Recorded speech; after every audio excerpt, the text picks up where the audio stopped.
Newcastle Middlesbrough at 1, Sky Sports 1.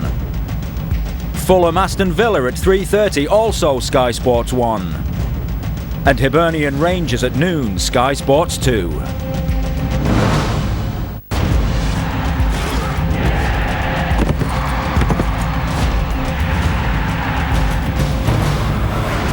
This is Sky Sports Live.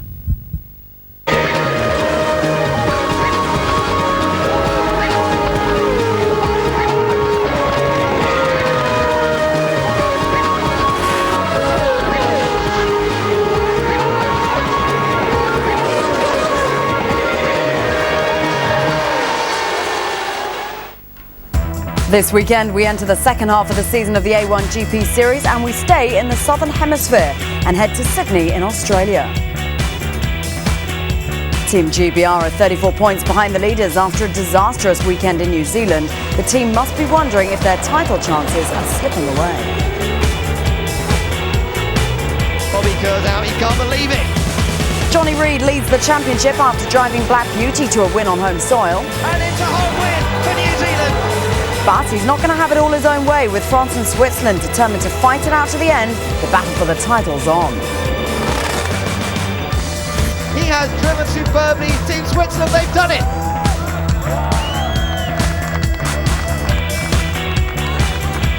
Welcome to Eastern Creek, Sydney for A1GP's 6th race weekend of the season. Today, it's race day. With the race for the championship as close as it's ever been, this weekend has just taken on added significance. After Taupo, just 2 points separate the top 3 teams, and with 10 races still to run, there's everything to play for. So much riding on the outcome over the next few race days, starting here in Australia. In pole position going into the sprint race today is Loic Duval and Team France. Also on the front row, Team Switzerland. Lining up in third spot, South Africa. Taupo sprint race winners New Zealand start in 4th, GBR in 8th. The feature race grid looks like this. New Zealand and Johnny Reid have pole. Switzerland start in P2 again. GBR and Robbie Kerr will be looking to add valuable points to their tally. They're in 3rd. Great 4th place start for Team China.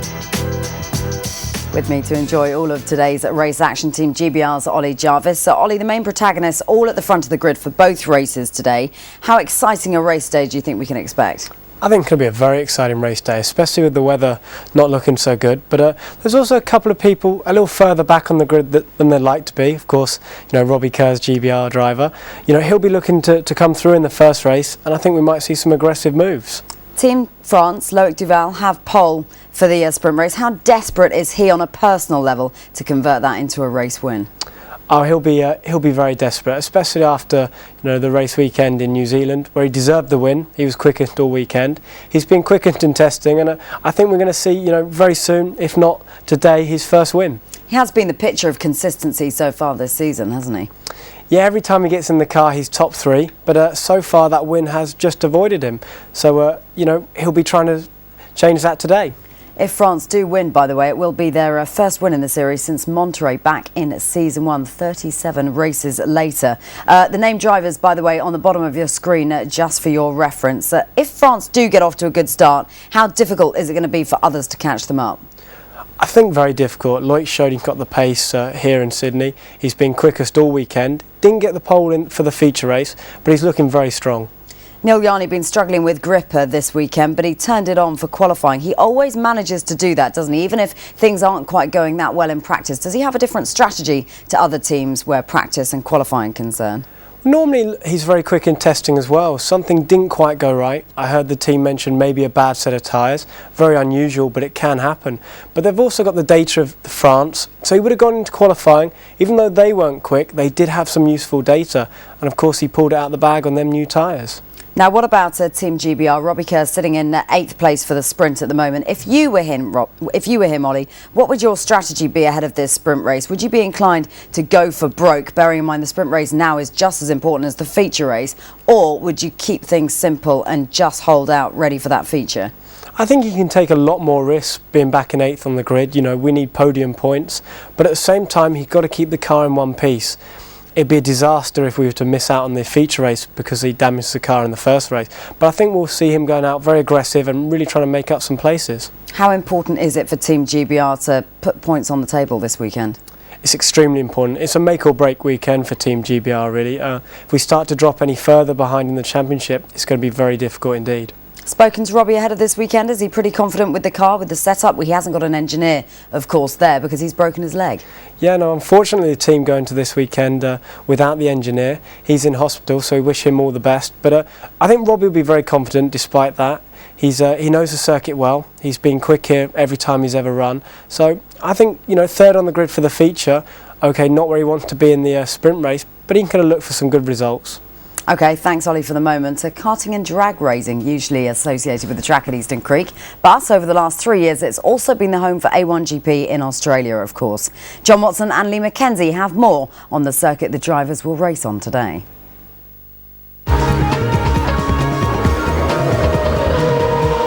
Eastern Creek is home to one of the fastest corners in A1GP. Australia's John Martin took John Watson for a look.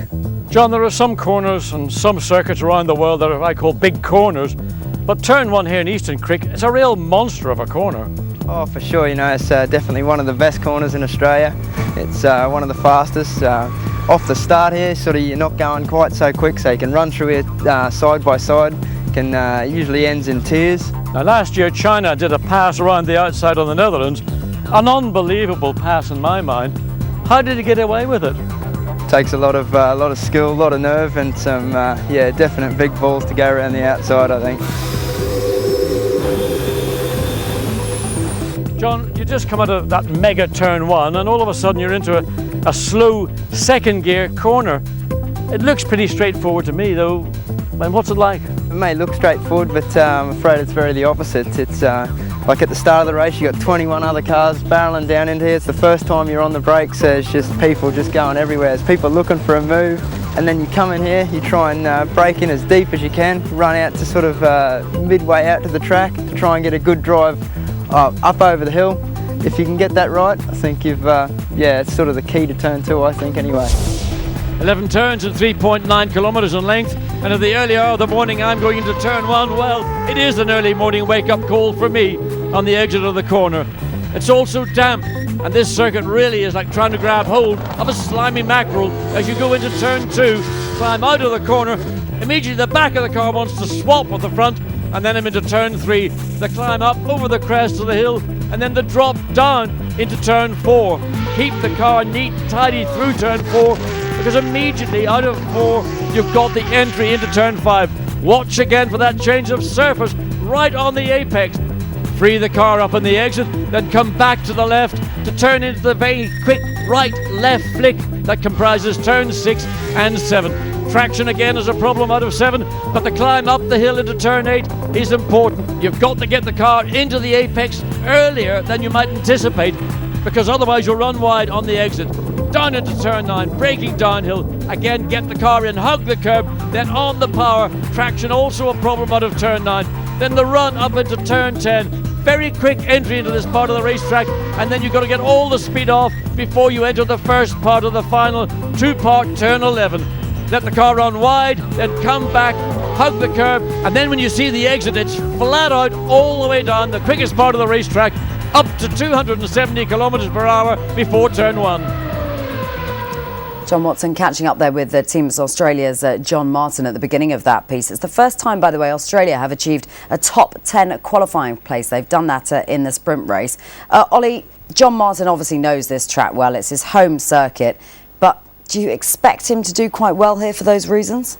Yeah, I expect him to do very well. He's been very competitive in the rookie sessions up till now, but I think the team got a lot of faith in him. They've got Rob Arnott as the engineer. He engineered here on Team China last year, where they finished on the podium, so they've certainly got a good car underneath them. Being described as a quick and flowing circuit, this one. Who of the other drivers do you think it suits best? Certainly suiting Loic Duval at the moment. I would have expected it to suit Johnny Reid, of course, but also people like Robbie Kerr and Neil Yarney. And it's all the regular drivers, those that are very smooth and can really get the best out of the new tyres. Anti-clockwise circuit as well, this. How much of a difference does that make for a driver? It makes a little bit of difference, especially with some of the high-speed corners. certainly on your neck and things like that. But I don't think it'll be too much of a problem throughout the race. How challenging is it going to be, though, in the wet? Because that could be a problem today. Yeah, there's not a lot of runoff areas. There won't be a lot of room for errors. There's certainly a couple of very quick blind corners where if you make a mistake, you're going to end up in the tyre wall. So we could see some big errors if the rain does fall. Could see some exciting racing too, Ollie. Thanks very much for the moment. We're going to take a quick break. When we return, we'll bring you action from that sprint race from Sydney, Australia.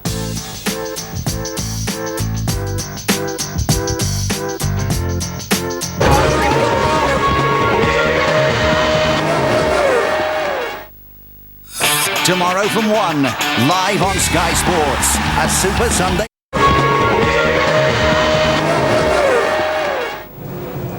Welcome back to Eastern Creek, Sydney, the venue for A1GP this weekend. Team France has pole for the sprint, GBR in 8th, looking for vital points to keep in touch with the teams at the top. Conditions deteriorated since the sprint. Earlier it was set a little fairer than it is now. Let's join our commentators John Watson and Ben Edwards for the first of the race day action. So important at this stage in the season that those teams at the top of the table maintain their lead and the threat that they pose currently.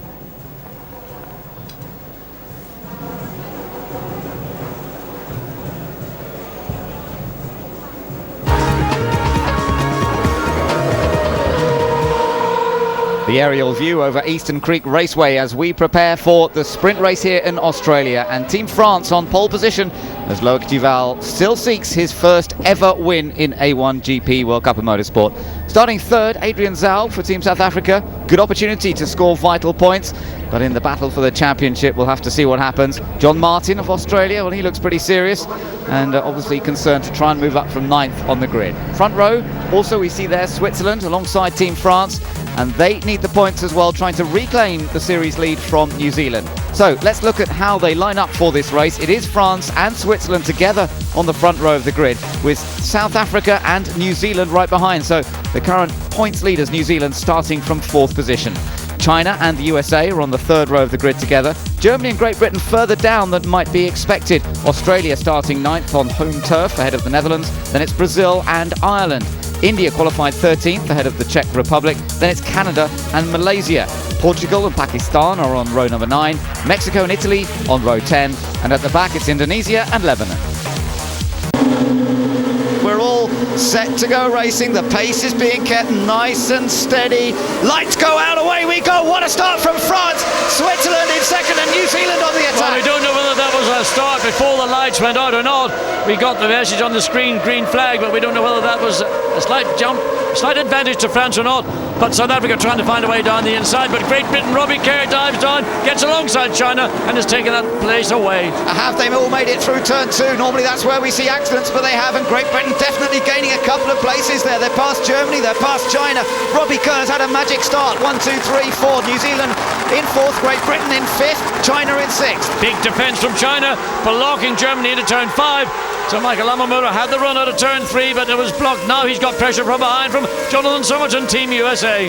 So USA losing out a little bit there at the start. They started 6th, but they've dropped a couple of places. Ireland going well, just up behind the Netherlands too. So certainly Robbie Kerr of Great Britain. Oh, look at that slide from Michael Amamura of Team Germany, losing out to Great Britain at the start. He was 1 place ahead of GBR on the grid, but it didn't hold at the start. And the Lebanon down the inside, trying to get through, managed not to make contact with Pakistan, and that's only because Adam Khan managed to see the car and stepped over to the left, allowed the Lebanese car to come through. But Lebanon has managed to get past 4 cars already. That's pretty impressive, but I have to say that last one looked as though it was going to end in tears, but he made it. I have to say Lebanon's probably got a lot of sets of fresh rubber rather than everybody else. They only ran 1 lap of the 4 segments. That's very true, so he's going to have to try and use those new tyres as early as possible in the race. On the power boost, they have 4 opportunities to use power boost button. It's on the steering wheel. Canada's going to make a move on. India comes up. Oh, spin! Pakistan has lost in turn 1, crashes into the barrier on the inside of the track. Adam Khan is out. He is out. That's the first accident in the race, and that's going to bring the yellows out at turn 1, although he's got it running, has he? No. But he had it running. He may he's not going to go much further than that. But that was clipping the barrier, clipping the outside of the corner and the back end. There's a bump there, caught the back of the car, and around he went. And at the point he was doing that, he was in 19th place, just ahead of Italy, Mexico and Indonesia. There it is. spins right across the front of Indonesia and clips the barrier, gets the rear wing of course is damaged. He does get the car moving, but I'm not sure he got it much more than a few feet. So disappointment for Pakistan, but he is just beginning to get out of the car. Let me tell you, France leading this race quite comfortably, from Switzerland in second, South Africa in third, New Zealand in fourth, Great Britain is fifth. In sixth place we've got China, then Germany seventh, United States eighth, Netherlands in ninth, Ireland 10th, Australia, host nation, in 11th place. Not a great first lap from John Martin. The Jackaroo down to 11th, ahead of the Czech Republic, Brazil, India and Canada. Yeah, I think the Australia car was really muscled out at the start.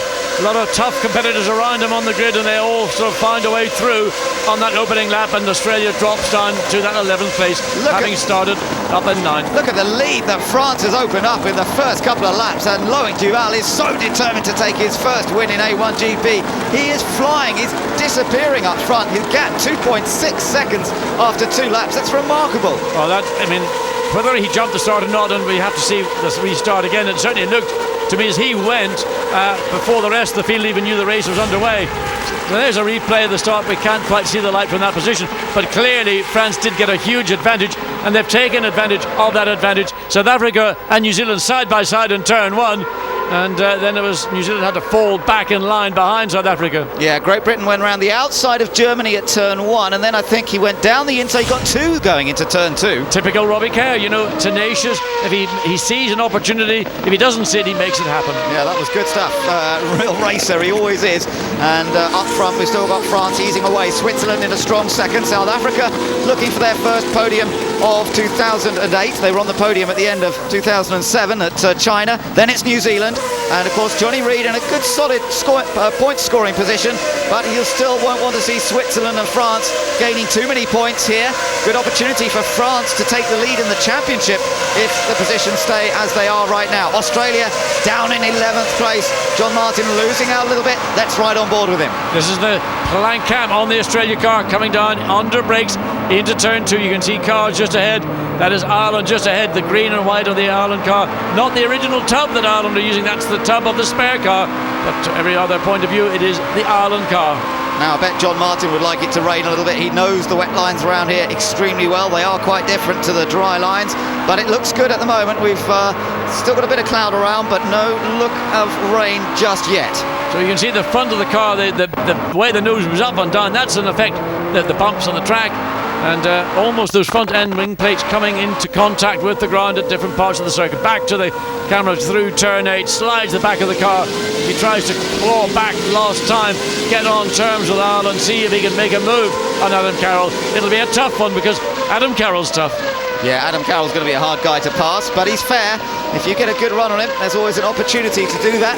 France still leading the race and setting fast his laps as well. There's the advantage for Loic Duval over Neil Yarni of Switzerland in second place, Adrian Zaug of South Africa, then Johnny Reid in the Black Beauty for New Zealand, Robbie Kerr of Great Britain, China's Frankie Cheng, Germany's Michael Ammermuller, then USA, Netherlands, Ireland, then this battle with Australia. The slight gap back then to the Czech Republic, followed by Brazil, Canada. Whoa, Australia in trouble. I saw that coming. The car had a big oversteer in the middle of the corner, went wide, got 2 wheels onto the dirt on the outside. John Martin got onto the throttle, saved the day. Watch again. You can see the car suddenly, it just, there she goes. And all of a sudden he's 6 feet too far out on the right-hand side of the racetrack. And Alan Jones saw it the same moment you did, John. You could see him pointing at the screen. I saw it before him. And, well, that was a bit of a moment. Look at it. Look, you can see how wide he is. He's way wide, and obviously that was the consequence of the back of the car on the bump in the middle of turn 1, catching out John Martin. But a great save from the Australian. He did do well to hold it, and you can't blame him for not trying. Look at the sort of smiles of relief on the Australian crew there. Alan Jones and Rob Arnott sharing a smile about it, but that could have been scary. That is not where you want to go off track at 160 miles an hour through that corner. That is a big accident possible, and well, he got away with it well. There's the battle for second, and Switzerland car sliding quite a lot on the run onto the straight. Yes, more than you'd expect to normally see from Switzerland, but Neil Yarni behind the wheel. The South Africa car looked more stable on the exit out of turn 1. We've also in the meantime got a Team Canada under investigation. Notice on our timing and scoring screens, Canada up to 14th position. So they started 15th, have gained 1 position, but they are under investigation. There's a good look at the whole field there as they came down the straight, and you'll notice that Lebanon running 18th, so having made those initial places on the opening lap, Chris Al-Alajajian for Lebanon, he hasn't made any more progress. It's always tough once you get into the race and you're with a car that's so evenly matched. Okay, Frankie Cheng for China. Really, just keep an eye on the steering wheel. You get a lot of vibration through this part of the racetrack, kick back through the steering wheel. It's hard work for the driver. It's not ideal because you want to feel what the car is doing. You don't have that kickback coming through the steering wheel, caused by a lot of suspension angle, particularly the caster on the front suspension. And it looks like to me the China car is set up to give Frankie Cheng, who's not a big physical type of guy, an easy run in terms of what the car is going to give him. Little lock up ahead was from Robbie Kerr, but that was no real problem. The inside front wheel often locks at that corner as it's got really no load on it turning into the right-hand downhill hairpin. So the gap remains the same. Great Britain and China, two very distinctive cars. So is a car ahead of them, of course, the New Zealand car. Germany then following. As we look down from the helicopter vantage point, you can see positions unchanged. With 8 laps to go, is still France leading. Their advantage up to 4.3 seconds now. Massive advantage, and holding on to the quickest lap set on lap 2, but also faster than anyone else on this last lap. So France continuing to storm away up front. Australia still in 11th place. Having made that mistake, he's dropped away from the Irish car, no doubt about it. Team China we're watching here, solid in 6th position. Now I wonder if they're going to be able to close that gap to Great Britain. There's a gap of about a second at the moment between those two nations. So everything pretty much status quo. Not a lot of action going on. Nobody's really challenging a car ahead or not feeling particularly challenged. Chris Al-Alajajian, of course, trying to make up. It's raining, John. It's not raining, it's bucketing down. It's raining. I can see people putting up covers down alongside us, and it's going to be very tricky when they come onto the straight and through turn 1. Well, it depends whether that rain is just a brief apparition or whether it is going to stay for the remaining part. 8 laps to go, 9 minutes and 50 seconds. It is coming down heavily, and I suspect that we're going to have to see pit stops for tyres, because the amount one more lap and this is going to be rooster tails off the wheels of the cars. France comes through, still in the lead. The advantage is waiting for Switzerland to come across. Got to be nearly 6 seconds. 4.8. Look, there you see spray. Look at this, South Africa takes second place from Switzerland. Switzerland being very cautious in the wet, and Adrian Zhao goes for it. That was brave stuff. Now, watch out for the Australian car in these conditions. He will love this because he knows where the grip is to be found. He's a bit of a specialist around here. I reckon they might be able to make up some ground here, but it does depend on how wet it gets. Canada also trying to find a way around. Brazil dives down the inside. The way in the wet, but of course they're on slick tyres here. It's not as if they're on wet weather tyres, where the obvious line is to go around the outside of the corner. The problem is if the track is wet. Off goes South Africa. South Africa off, having taken second. Adrian Zhao goes off, and Malaysia in the pits. I was just looking at the pit lane when that happened, actually, because Malaysia's made a pit stop, so Fauzi's dropped right back. And also India got off as well. So everybody now in trouble. Czech Republic there's also another in trouble. spinner. Indonesia's just spun. It's on to turn 4, so this is turn 5. We've got Portugal. Now we go back to New Zealand looking to find a way around the Swiss car. And Neil Jani being very, very cautious indeed. He lost that position going into turn 1 to South Africa. South Africa has blown it by going off track. So Neil Jani back to second, but under a real challenge. Look at this battle here. China now is bunting with Germany and the Netherlands and the USA and Ireland all bunching together. Well, this has certainly stirred things up. France still leads this race. Loic Duval is still in control. He's driven a good lap there. First across conditions. Great Britain's in. My goodness, Great Britain have come in, presumably to put wet tyres on. They've really gone for the gamble. He's not coming in for a coffee, I can guarantee you that. And I guess that's what Malaysia did. Maybe Malaysia went for the wet tyres as well. Netherlands trying to get past China, and it looks as though he's done it. He's going to make the cutback. Can China get under the Netherlands car? New Zealand goes the long way around turn 2, trying to get past Switzerland. Neil Jani keeps that position, but Johnny Reid, who's desperate. Oh, down the inside. Canada and Brazil. Was it contact? If there wasn't, it was as close as you can get. Now Brazil tries to run, and there's contact this time. Right rear and left front. So Canada gets the job done. I don't understand why they've done this. I'm not sure. Conditions, although they're difficult, warranted a pit stop, not from a driver of the skill of Robbie Kerr. Well, in comes Satrio Hamanto here to spin. This is the battle for second between Switzerland and New Zealand, between two of the championship rivals, but their other championship rival still leads. It's still France leading the race quite comfortably with this battle for second place between Switzerland and New Zealand. It's hard to tell, but the rain that was, well, it is still falling. We can see out of the commentary the track is wet, so maybe that is a good call for Great Britain after all. Just looking at the battle behind, Germany is going pretty well up to fourth place now, Michael Ammermuller, as a result of what's been going on, but under huge pressure still from China, the Netherlands, USA, Ireland and Australia. Ooh, nearly hits the back of the Swiss car. Neil Yarney got off the throttle and Johnny Reid was still on it, so nearly contact coming onto main straight. Now Switzerland pulls over to the left of the racetrack to defend, going down into turn one.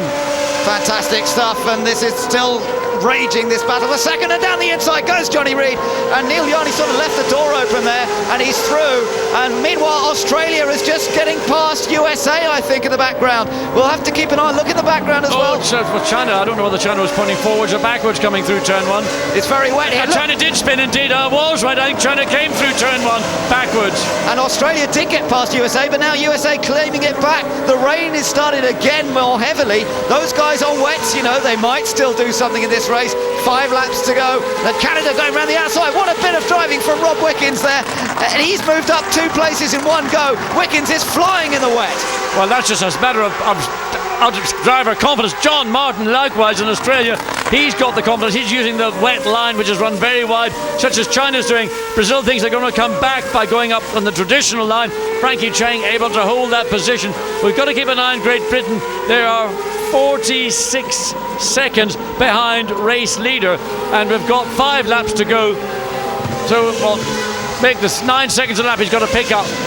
Yeah, indeed. So we'll see. I'm not sure he's going to be. And he's got to get through all the traffic. Yeah, exactly. I can't see that happening in a short sprint race like this. There's a battle between Ireland and the Netherlands there. That's all over about 5th, 6th place. Australia moved up well in this. We'll see what the order is there. In Netherlands and Adam Carroll on the outside. Your own Bleekemolen on the inside. Canada's Rob Wickens catching both of them. And Ireland, I think, is going to make it. They've gone the long way. The outside of the corner actually has got more grip than the racing line. Adam Carroll gets the advantage. Now your own Bleekemolen right in the slipstream, trying to find a way to get back. Go down the inside. Can he do it? He's got the position, but Adam Carroll will run him around the outside. Duncan Wickens, Rob Wickens, unbelievable. Canada went round for one of them, may have got both of them. Look at this, he's got down the inside of Ireland, side by side into turn 2. What a drive from Rob Wickens. This is astonishing. And no, he can't hold it, but now he might have more grip on the outside here. Oh, look at the absolutely, it's like a skating ring. Now Wickens has gone. Adam Carroll has spun for Ireland in turn 3, and there's mayhem as they try to avoid the Irish car spinning in the middle of the track. He's now off the track on the grass, and these conditions, the rain is still falling. Track is getting wetter. Robbie Kerr 49 seconds behind race leader, but some 10 seconds behind Mexico in 18th. Australia trying to score some more points here if possible, up to what is I think 8th place now. It's hard to work it out, they're changing so rapidly, but this is fantastic stuff. And you know, Rob Wickens, who was out in the rookie session in the wet on Friday morning, he has learnt where there's grip here. He's using the lines that guys who've raced here in the past are using. There's a battle between Malaysia and Indonesia. But Malaysia's on the wet tyre. Indeed. So he should have a significant advantage. I'm not sure whether we saw Satrio Hamanto come in. He did come in as well. So both are on wet tyres, so no advantage to Malaysia here. So they're running all the way down at the bottom, 20th and 21st positions. So and the guys on slicks are still actually lapping quicker than the guys on wets at the moment. So well, that's one of the ironies. If you can get the run, you've got the confidence. Just trying to see how the range falling is easing. It's still pretty much as it was some 10 minutes ago. We've got 3 laps to go and 3 minutes and 17 seconds. It's going to be a race, I think, that will be timed rather than time. Germany under pressure from Canada goes around the outside. What a pass. Canada takes 4th place. Rob Wickens, fantastic through turn 1. Unbelievable. Rob Wickens, undoubtedly the star of this race in these conditions. Let me tell you that Lebanon has just taken 12th place. Remember, they started at the back, and I think he just took Italy as they came and passed our commentary position. So Lebanon is using the circuit knowledge that Chris Alajajian has. But look at this. Look at the speed he carries. Just 10 miles an hour more. More than and he that, runs, surely. Well, he runs on, probably maybe 11 then. He runs just that little bit of curbing on the outside, but he's got cat-like ability. I talked about balance. Well, if you thought balance wasn't important, that is what balance gives you. The ability to run around the outside of a competitive car at 140 miles an hour. France still leads, and although the fastest lap might be a 1:19, they're doing 1 minute 32 second laps at the moment in these conditions. That's how slippery it has become. There's still some rain falling on the main straight opposite us here. Whether it's all over the place is difficult to tell. Just looking behind them, we've got Johnny Reid of New Zealand running in a fine second place. Switzerland still in third. All these top scorers in the championship still running at the top end of the track, but then following them it's Canada. And remember, Canada started down in 15th position. Rob Wickens has come from 15th up to 4th place in the short sprint race. That is astonishing. Then it's Germany, followed by USA now, so USA running in 6th position. Australia now, is Australia still there in 7th? I think yes, in 7th place. It's on board with Germany, and Germany, well, Canada, what, 4.3 seconds behind Switzerland. And look, USA having a little sniff, just showing the nose of the USA car to Germany.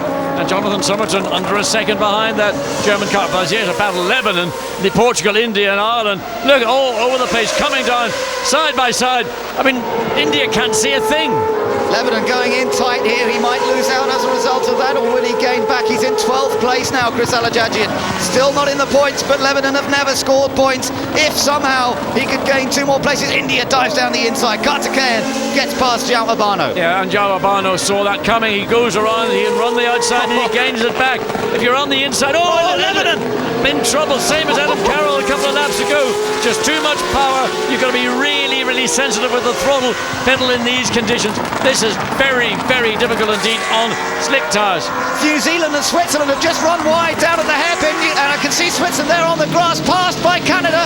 Canada gets past Germany, USA, Australia, now and he South starts Africa. running on the grass, and Giuliani in desperate trouble here. The man who was second in the points coming into this race, desperate to score points. And he's just getting going now. He's just got in front of Brazil, rejoined. They can't believe it down there. He will on the be in Swiss pit wall. 9th place. In fact, he's going to drop to 10th because Brazil has now taken that position away. China's gone down there. It's very slippery up there. They're all looking up and going straight on at turn 9. And Ireland's done it now as well. We're looking out of our commentary box window. You're watching Team France, but I tell you, that track is lethal in places now. Does this mean the guys on wets are going to come through? They're still a long way back. Well, I don't think anybody on wets has got a chance. I mean, if it's a 20-lap race, yes. With the last lap, we're on the last lap, no.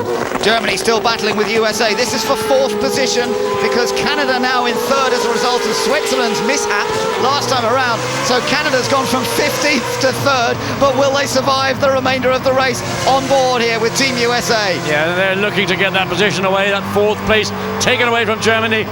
And Jonathan Somerton, not unlike young Rob Wickens of Canada in terms of braver than Dick Tracy when it comes to a move in these type of conditions. What a drive though by this man, Loic Duval. Surely he's going to break the duck. He's going to take his first win. He's not made any mistakes, and France, having gone some 36 races without a victory, it looks as though it's going to come good, John. Yes, I mean, he drove away from the field at the start and was never challenged, got the fastest race lap, hasn't put a wheel wrong in very, very difficult conditions here in Eastern Creek when others around him were falling off left, right and centre. So comes through the final turn 11 onto the straight. Here we go to take the sprint race victory in Australia, to take his own first ever win in A1GP. Loic Duval for Team France. They break a 36 race losing streak. France wins here at Eastern Creek in the most amazing conditions. New Zealand will take 2nd place. Canada take an absolutely stunning 3rd place. 4th goes to Germany, 5th to the United States, 6th place to Australia. Well done to John Martin, who's moved up the order. South Africa, disappointment for the team that qualified 3rd. Adrian Zhao finishes 7th. We're waiting for the others now to come through. There might be 1 or more 2 changes. This is the battle for 8th place. Giuliani trying to get it back after that late race spin, but he can't get past the Netherlands. So Brazil, in fact, finished ahead of both of them. Brazil 8th, Netherlands 9th, Switzerland scoring just 1 point for 10th place. And now France will lead the title battle. Battle still going on through the gloom. India coming through. There's Portugal 12th for them. Italy finish in 13th place. And I think there's still a bit more racing going on. Yeah, Mexico versus the Czech Republic. This is for 17th place, and Mexico just take it. Loic Duval's done it at last. What a feeling this must be for him. He's tried hard, he's had so many podium finishes, but no wins until now, and at last it has come good for him, and in what a way he drove beautifully from the front, and it's time to celebrate. You can see how much this means to him. Yes, the team's down there to celebrate with him. And Loic Duval has achieved his target at last. Great second place for New Zealand though, and with Switzerland in trouble, dropping out, down to the 10th place and picking up only 1 point at the end there. Good news for Johnny Reid. They might have just lost the lead in the championship, but they're still right there with France, whereas Switzerland now have a little bit of work to do. What a race this has been for everybody here at Eastern Creek today, and certainly the man who got into third place, just coming up onto the podium area there now, Rob Wickens. He was an absolute star, and his team going crazy down below. John Walker there, the managing director of Thrifty, making the presentation. Big smile on Rob Wickens' face, and he was probably the star of that race. Some of those overtaking manoeuvres were just brilliant, but Johnny Reid's well satisfied with second place for Team New Zealand. They know they've got a pole position coming up for the feature race, and a great opportunity to reclaim that points lead from Team France.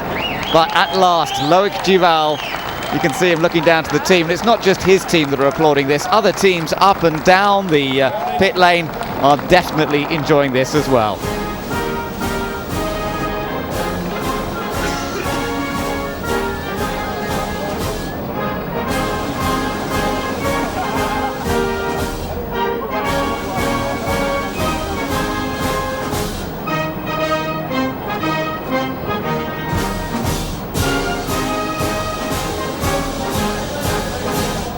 It's the first time in a long time we've heard the Marseillaise. Fantastic for Loic Duval, and it's time now to hear from our top three. Your first victory in A1GP for your country, how does that feel? I feel great. I mean, we were running behind from long time, so it's really good for us to win this race. I mean, the team did a great job last year, and everything went well also this year, and was just perfect. So we needed. I mean, it was important for us to win a race, and actually it's maybe my last race in A1GP, so I'm really happy to leave the series with a victory. In second place was Team New Zealand and Johnny Reid. Johnny, when you managed to get past Neil Yanni, the championship rival, how sweet was that? Yeah, I had to fight for it a little bit, and you know, Neil definitely didn't really give me an inch. You know, it was a good battle, and once I got in front after a lap or so, you know, I just gradually pulled away and started concentrating on Loic, but Loic was doing a good job, and it was tricky conditions. I just didn't want to make a mistake and thought about the championship. Johnny, thank you. And third place, coming from 15th on the grid. Well, Michael Schumacher was known as the Rainmeister, but I think that you've got that title now. Do you have flippers? You've managed to pass so many people as soon as it started to rain. I mean, I don't compare myself to Michael Schumacher, but no, it was a great drive. I mean, we were struggling a little bit with the pace in the dry, and we were just running in 13th or 14th, and I think I had more trust in the car early on, and I actually made majority of my passes when it was that intermediate stage. Yeah, I mean, really, wasn't really, I think it was just lines, really. A lot of people were staying on the dry line, and I think I was one of the first ones to go to the rain line.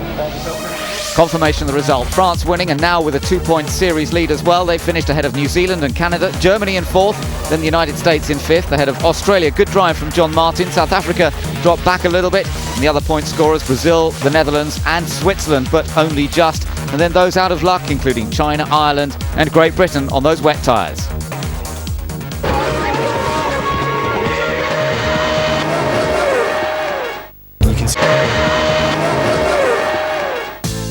Welcome back to A1GP race day action from Australia. Confirmation then of the sprint race result. Loic Duval in his last race day this season, converting pole into a first race win in A1GP for him. New Zealand moved up 2 to second, the biggest mover in the sprint, though Team Canada came from 15th on the grid to take a podium place. The GBR, a sprint race to forget though, Robbie dropping from 8th on the grid to finish 16th. Let's go through with Ollie Jarvis then. That's a sprint race in full. A great start for Team France, Ollie, at the beginning there, and also for Robbie Kerr at this stage. Yeah, Loic Duval got a great getaway to make sure he got a comfortable lead. But also Robbie, you can see a lot of the drivers just coming into turn one, get bunched up. He managed to get around the outside of Team Germany here. And he catches Team China and Team USA just napping and dives up the inside on the brakes. So a great move by him early on. We said though about Team France, if they got away early, they'd do it'd be an exceptionally hard job for others to attack them. Yeah, very much so. Loic's been the quickest man all weekend, really, but a fantastic drive, especially with the wet conditions. I mean, when he saw the rain on his visor, he must have thought, oh no, you know, he's leading his first race, everything was going well, and he must have thought someone didn't want him to win, but a great drive. Australia pushed it wide, too wide, at one point on this track with 10 laps to go. How well did John Martin do to save this? Yeah, a little bit of oversteer in the middle of the corner, just pushed him out wide, and he's very fortunate there actually. Not just that he didn't spin, but also that he didn't damage the car as he went off the suspension. A lot of people end up with breaking wishbones or damaging the car through there. Lulled into a false sense of security in this sprint race because everything pretty processional with 8 laps to go. Then, of course, the rain came and that changed everything. The weather can do that, can't it? Yeah, it can make a big change in a race. Like you say, not much was going on. Then all of a sudden, with 8 laps to go, you know, everything changed. GBR dived into the pits, and you saw a lot of people struggling to find the grip. Here we see GBR pitting early. You know, a big risk by the team, but it could have paid off. Unfortunately, the rain didn't quite fall as they expected. The real star of this race has to be Team Canada's Robert Wickens, who made it all the way up from 15th to 3rd. How unbelievable a drive did he have? No, a fantastic drive by Rob Wickens. Here we see him around the outside. He just got so much confidence in the car. That could partly be due to the fact he drove in the rookie session, which was wet, so he got a much better idea of the line. As you see him here running around the outside where there's more grip, but a superb drive nonetheless. Neil Yarney's second in the points going into this race. He finished in the end in 10th. How disappointed will Team Switzerland and Neil Yarney in particular be after what happened in Taupo? Yeah, they'll be extremely upset by this. Especially, they were struggling with pace, but Neil kept it in sort of top 3, top 4. But unfortunately, just towards the end, it looks like he ran wide or got caught out by the extra rain. And as he came back onto the track, he spun again, costing him more places. The team would be bitterly disappointed. Talked about it at the beginning of this chat, and certainly when we saw the start of the race, but Team France had it right from the beginning, didn't they? They created that lead, and that turned out to be the key in the end. Yeah, Lloyd got a clear track, you know, he could get his head down and just focus on his own job. But it's a very difficult drive to drive from the front when it's raining like this. You're the first one coming into the corner, you can't judge your braking on anyone else, so, you know, a very good drive by him. OK, Ollie, thanks very much for the moment. Ahead of the feature race in Sydney, let's join Lee Mackenzie. She's trackside. Thanks very much, Georgie. Hello and welcome to a very wet Eastern Creek, where the rain has just created a very exciting sprint race. Now, motorsport is all about taking chances, but sadly for Team Great Britain, theirs didn't pay off. Robbie Kerr joins me now. Robbie, presumably when you came in for wets, you expected conditions to worsen? Yeah, definitely. As a team, we all thought it was going to get a lot wetter, and the guys called it because they could see on the screens it looked like it was going to get, well, raining like it is now, but unfortunately it didn't. The rain held off, and we were left high and dry really. We just had no grip from the wet tyres in the greasy conditions because they just got too hot. And what about, it looks as if this may be set in for the rest of the day. I mean, how is the wet weather set up for your car around here? We don't know because I haven't driven it in the wet yet. James drove it in the wet in the rookie hour, and it was reasonably competitive then, so we're not too bad. We just got to make sure that we get the tyre pressures right and the tyres don't go off. Now, it has been another tough weekend for you, for the team, but you're starting for 3rd for the feature race. That must be some consolation. Yeah, it is, definitely. It's a good place to start. We're at the right end of the grid. It's looking promising. It's starting from 8th in the sprint race. It looked like we could get a good result when we came into the pits in P4, but unfortunately the weather didn't turn as we expected. But in the feature race, we expect a good, strong result. Robbie, thank you very much. Well, the rain does look as if it has set in for the day, which will mean a very exciting feature race. But I don't know, I've travelled 20,000 miles round the world and I get weather just like being at home. Back to you. She's never going to win that argument, is she? In a moment, your chance to win prizes in our Team GBR competition, which we're running this season. First, though, congratulations to Peter Jaggs from Bicester, who was the winner from the Taupo weekend. If you'd like to join him and win this selection of Team GBR goodies, including signed T-shirts, programmes, caps and photos, all you have to do is listen carefully to Team GBR's Robbie Kerr, who has this week's question. At Taupo, Team New Zealand became the second nation to win a race on home soil. Who was the first? A. Malaysia, B. Mexico, C. Great Britain. Good luck. So just to confirm this week's question, New Zealand became the second nation to win on home soil. Which was the other? Was it Malaysia, Mexico or Great Britain? To enter, just send us an email at A1GP@skysports.com or go online at skysports.com/A1GP. Please include your postal address and a contact phone number. We'll announce the winner on our next show from South Africa. That's in 3 weeks' time. But the correct answer and the winner's name will appear on the website from February the 11th. And as I mentioned, all winners throughout the season will automatically be entered into a draw to win a fantastic weekend's hospitality as guests of A1 Team GBR at Brands Hatch in May. Team New Zealand right now not happy bunnies ahead of the feature race. They had pole for the feature, but they're going to start the race from the pits. Getting to the grid, the car stalled and stuttered its way to the grid. That means that Team New Zealand start from the pit lane and lose their pole position. Hugely gutting experience for Team New Zealand and indeed for Johnny Reid, who had pole for this feature race in what is a really important part of the season. Well, ahead of the feature in Sydney, we're going to take a break, and when we come back, we'll have live and uninterrupted coverage.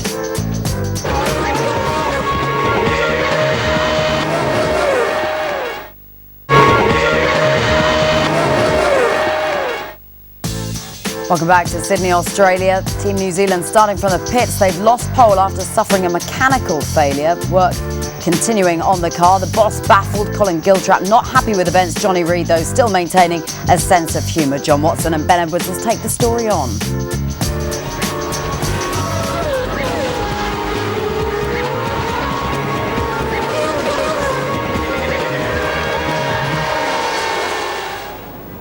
It's round 6 of A1GP World Cup of Motorsport Season 3 from Eastern Creek in Sydney, Australia. We've got drama already with New Zealand failing to take their position on pole position on the grid. Johnny Reid now being strapped back into the car, so hopefully that means they've cured whatever the problem was, but he will have to start from the pit lane. Yes, and obviously he'll feel very hard done by, and just looking out of the commentary booth, rain beginning to fall again. So it's going to be a difficult start to this race, and keep an eye on the grid with the Robbie Kerr line. That should have been directly behind New Zealand, because he's going to have a major go into turn 2. He is indeed. It'll be interesting to see what he can do. Let's take a look at how they line up then. And although the graphic will show that Team New Zealand starts from pole position, unfortunately, Johnny Reid has not been able to take up that spot, so he's going to have to start right at the back of the field and try and fight his way through. Switzerland, therefore, effectively on pole. And as you say, Team GBR now will have a clear run into the first corner. Watch out for Frankie Cheng of China. He's qualified really well here, ahead of France and South Africa. And then it's the United States, and Thomas Enger of the Czech Republic always races hard. Brazil and Malaysia next up. Good qualifying for Fauzi there. Netherlands and Germany further back than expected. Australia's John Martin has lots to do from 14th on the grid. Adam Carroll for Ireland back in 15th. And then as we make our way towards the back of the grid, it's Lebanon and Canada on that final row.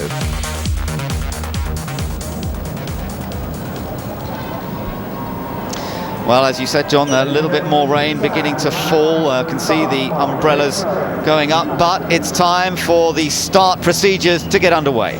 Australians, all let us rejoice, for we are young and free.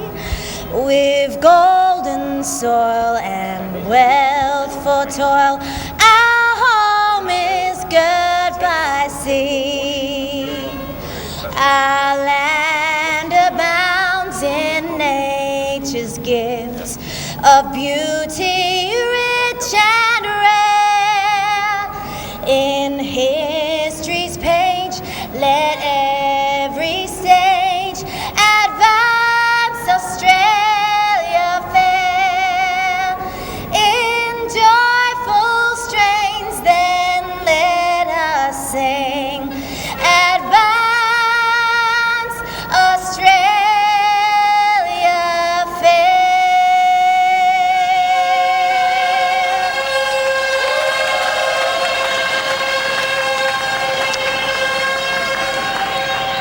So the national anthem. On behalf of your nations, start your engines. And the signal is given to fire up the engines as we get ready for the feature race here at Eastern Creek. But look at the rain falling again now. Suddenly it's getting wetter. Well, they're all on wet tyres. It was already pretty much a certainty they would be on wet tyres, and now it just means that it'll be further into the race before they might even think of changing. Yes, but some of the drivers here will have not driven their car on the wet weather tyre on a wet track. Others will have done, because those were the rookies that ran on Friday morning. but all the running that's taken place subsequently for the prime drivers has been on slick tyres. Even the sprint race finished on slick tyres, with the exception of Team GBR. I tell you what, watch for the battle between Switzerland and GBR at the start of this. Neil Yarni was very cautious on his slick tyres in the wet in that earlier race today, and well, it just got the impression that he was playing it carefully. Robbie Kerr really has nothing to lose. Great Britain desperately need a good result here. There's no question in my mind that Robbie Kerr will do everything he can at the start to I mean, he's on the right hand side of the track as they go into turn 1, and he can run the outside line, whereas Neil Yarni, that you see on the inside line, that would not normally be the case if he was in pole position, but because he was second quickest, he's on the left hand side of the track, right hand side of your TV screen. So the start into turn 1 is going to be very, very exciting indeed. That's a bit of a worry. That's a bit of a worry. The computers are still plugged into the New Zealand car. I would have thought he might have been down at the end of the pit lane by now. Well, they've got a lap.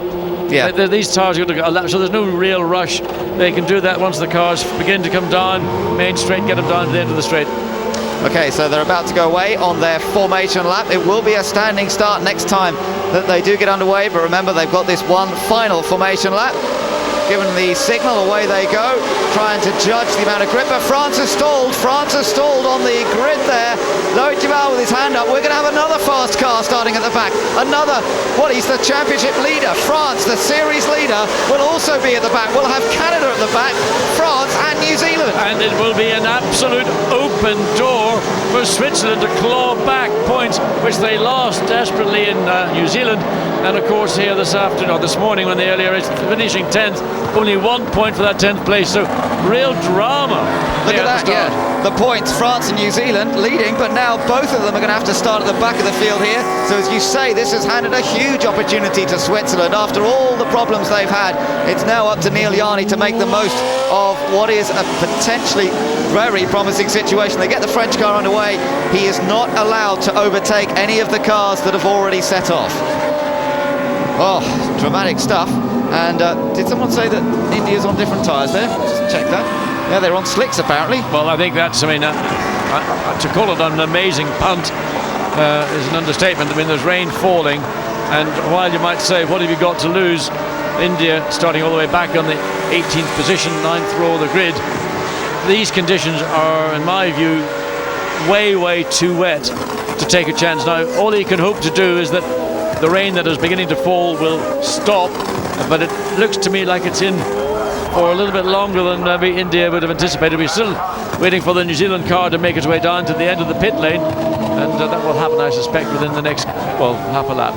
Well, that is interesting. So India, I wonder if they will come in or whether they will stay out there. We gather that Ireland may well be on slicks. In fact, they are on slicks, apparently. Just looking down, most of the rest of those guys are on wets.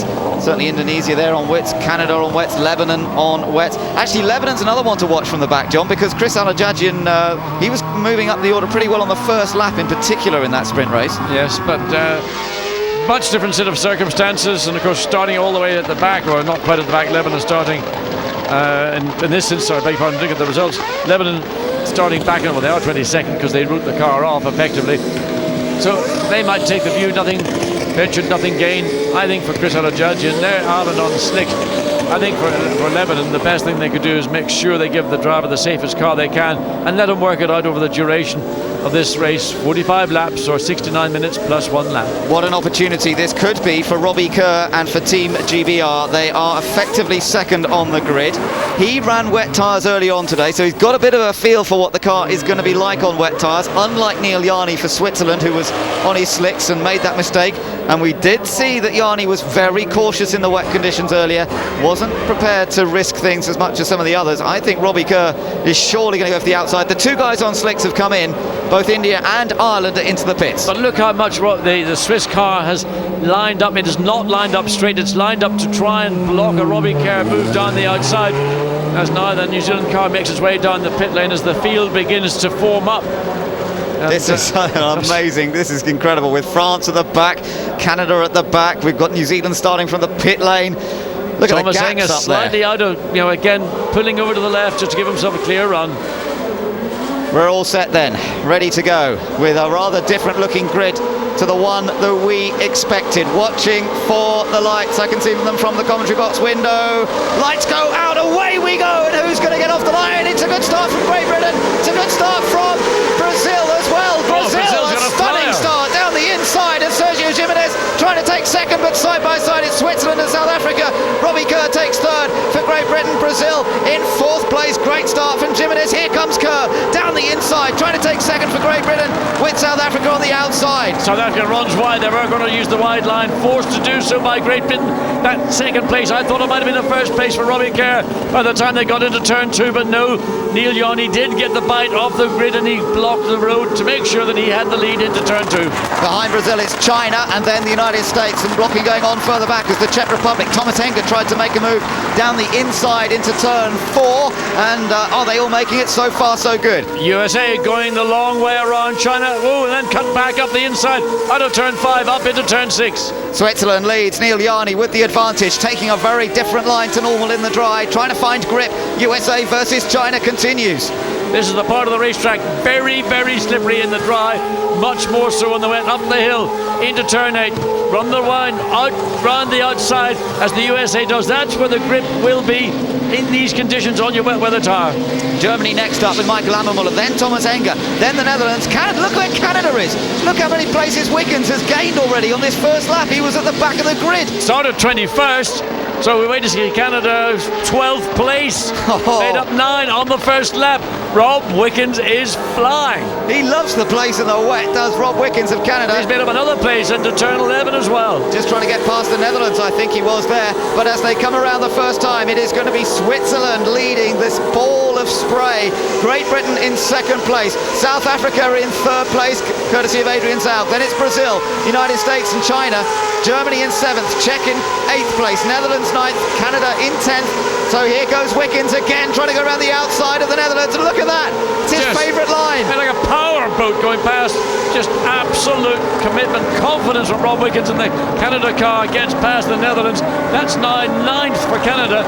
So everybody else round the back of the field. France also tippy-toeing their way round behind Pakistan and Malaysia. Yeah, where's New Zealand? Down in 18th place at the moment, so they haven't made much. You can just see the New Zealand car in the background. Pakistan versus Malaysia. This is a goal. Whoa! Malaysia, Faraz Fawzi almost lost it there, and he's got France on the attack, but Duval's being careful. He has to be, because Faraz Fawzi probably wouldn't even know that France was having a little look up the inside. He's so much focused on the tail of the Pakistan car. I tell you what, Canada's drive-through has been amazing, because France are at the back. So when New Zealand, here comes France now, Malaysia now, got a chance to get alongside. Yes, Loic Duval makes the move there. He's got to try and hold it. And a quick look at the French pit wall as they see if he's made it. He has. Italy next to try and go through. Eduardo Piscopo. Australia got past Netherlands. Yeah, indeed, John Martin's made his way up. It was 11th on the last lap, the first flying lap. Now he's got past Robbie Kerr under threat from South Africa. Adrian Zaug up into turn 10. Robbie Kerr runs wide, gets the car back now into the two-part turn 11. Battle for second place. This is Switzerland still leading, but it's Great Britain versus South Africa. Look how wide they go through that corner, looking for any traction that they can find. It's a real karting line right round the edge of the circuit, and Robbie Kerr's got his mirrors filled with Willem Lela, the South African car. Wesley Orr, the rookie driver there, who was in the wet conditions himself on Friday morning, seeing how Adrian deals with this. No challenge into turn 1. And no one in the first 3 either using any power boost. So all focus is right on what's going on ahead of you. Robbie Kerr comes back, pulls over to the left to defend the inside line, allowing the South Africa car to take the probably marginally quicker line around the outside. You can see GBR really struggle for bite and grip as they take that tighter line. John Martin for Australia on the attack. He's trying to get past Thomas Henge of the Czech Republic. Well, if he's going to go for a move on Henge, he better make sure he's fully alongside. Here comes New Zealand gaining another place. Yes, up to 15th place if he makes that one stick with Italy. Then he's got Faraz Fawzi. No, he hasn't made it stick, so he stays down in 16th place.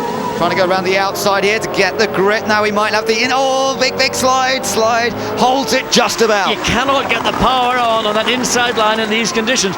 He had no other choice. He had to make the attempt, but you could see the problem he has, just can't get the traction. No traction control, of course, in A1GP. It's all down to the drivers to balance the power on the throttle. And here's that battle, Czech Republic versus Australia. Enger made a mistake there. And Australia's taken the position up the inside. Good move from John Martin. He knows this place better than the palm of his hand. And he's on to turn 8, runs the car around the outside. There's bite out there. Thomas Enger fought, couldn't do it. Now under threat from the Netherlands and France. Indeed, it is. And Pakistan following. Then we've still got New Zealand caught up behind Malaysia and Italy. They're trying to race each other, but New Zealand can't get past the two of them. Australia now up into 9th place, by the way, as that result of that last move. So Johnny Reid trying to get alongside the Malaysian car coming into turn 10. We can't quite see where that car is. He's clear. Coming out of turn 9, he got the drive. Now running up to the tail of the Italian car. Everybody looking for the grip. Look how wide they are through that final turn. Italy with now New Zealand got past Malaysia. Now we'll try and get past him, Italy. Czech Republic car under investigation by the stewards for something they've done wrong. We're watching Jackaroo, the Australian car, as it's been renamed this weekend, and John Martin hoping to score points again for the second time today. Jeroen Bleekemolen, usually very good in these conditions, but struggling with the Netherlands car just a touch. So New Zealand now closing down to Eduardo Pescopo in the Italy entry. And let's go back to the start. Watch Canada here, particularly ahead of the French goal. Terrible start by Loic Duval. It was poor. Maybe he... And let's just take a look from the sort of mid-grid. That was the start of the race, really was from Brazil, I think. Just look at it from the overhead. Nobody looks like they've done. Brazil just got bite. Yeah. I mean, everybody, there's no question about jump start. He just got the grip. He maybe got the car into second gear much quicker than the others, used the torque of the engine, but he found the road was shut to him by South Africa by the time he got into turn 1. The pass he'd made on GBR was returned, but GBR slid it into the 3rd place, back live. And has Indonesia been off the track, or is it about to go off the track? I'm not quite sure. Well, it looks like it could be one or the other. Certainly sliding around a little bit, isn't he? Yes, Brazil were 9th on the grid. The battle there with Germany and China. This is for 6th place. So Germany gets to try and get up inside, and he's done it. No, he hasn't. The quicker line will be around the outside of the corner. The shorter one is the short line that Germany's on. Less grip in that shorter line. So Michael Ammermuller driving for Team Germany, tucked in to the spray of the Chinese car driven by Kung Fu Cheng, Frankie Cheng, and loses a lot along the straight because of a slow exit. Canada not far behind them now in 8th place. Team Canada is going to join that little race in just a moment with Rob Wickens' speed around this track, although the fastest lap at the moment belongs to Team GBR, Robbie Kerr. Keep an eye on Rob Wickens, Canada. He's running down the gap between Germany ahead and 7th. He's in 8th. The gap was over 3 seconds. It's down to just 2 seconds. In the meantime, Adam Khan having a good run so far in the Pakistan car, in 12th place, just behind the Netherlands. That's the best we've seen from Adam Khan in Pakistan. This was the what happened to Indonesia. We only saw him rejoining, but that's why the car was sliding around. He got a lot of muck on the tyres, obviously. Actually did pretty well to get back on the tarmac. Yeah. So he bumps and grinds his way through the gravel, gets on the track, back to this battle, looking to go up the inside again. There's not much room into turn 4 to get away with that one. You've got to be right alongside the car you're trying to pass. You don't want to stick your nose in and then find a car without front wings or nose. New Zealand only up to 15th so far, but there's a long way to go. 41 laps remain in this race.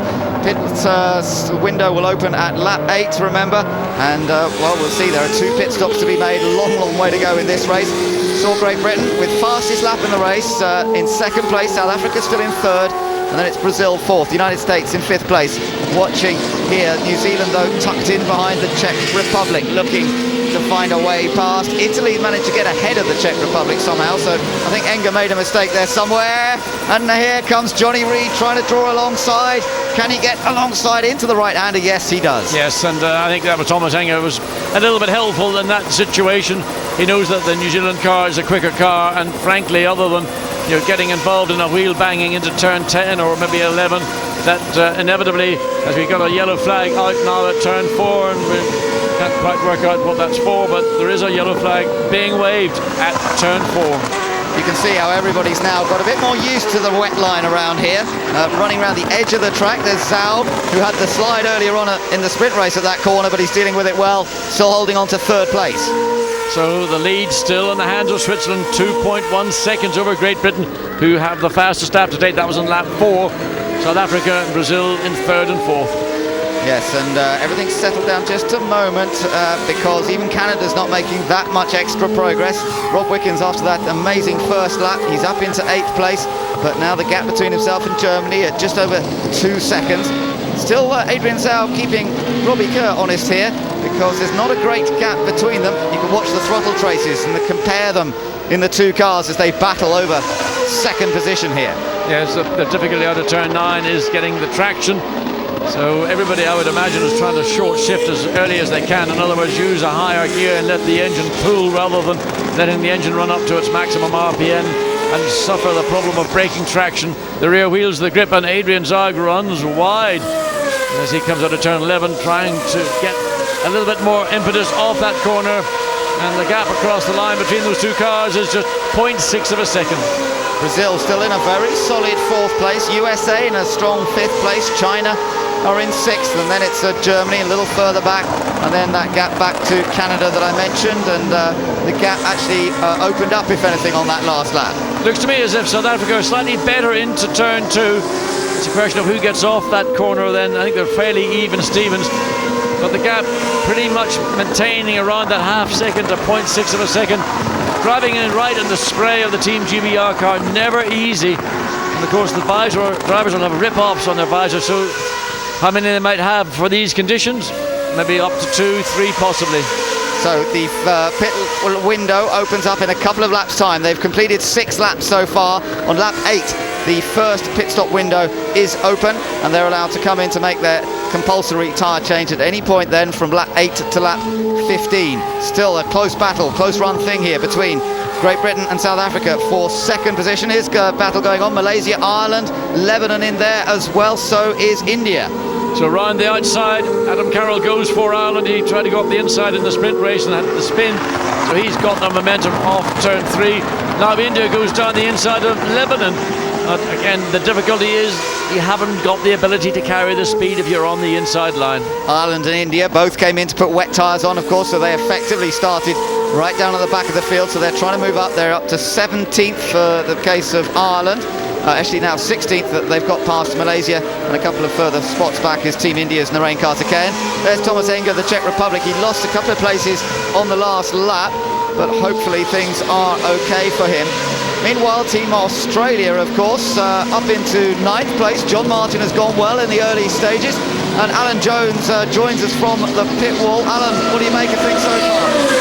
Yeah, thanks, Ben. We're pretty happy with the way things are going at the moment. We're in 9th from 15th. He's lapping in the high 42s, just under low 43, but he's consistently lapping a little bit quicker than Canada and Germany. So we're going to leave our stop just a little tad later than most people and see what happens. But so far, so good.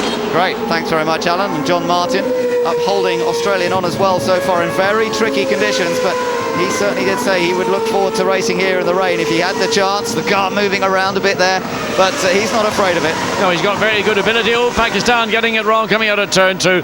Going back to John Martin, he's got a lot of ability. He's comfortable driving in these conditions, and he knows his way around this Eastern Creek Raceway, whether it's wet, dry or anything else. Yeah, he loves the place. Raced here a lot in Formula Ford. Oh, look at this, India now trying to get alongside Malaysia again.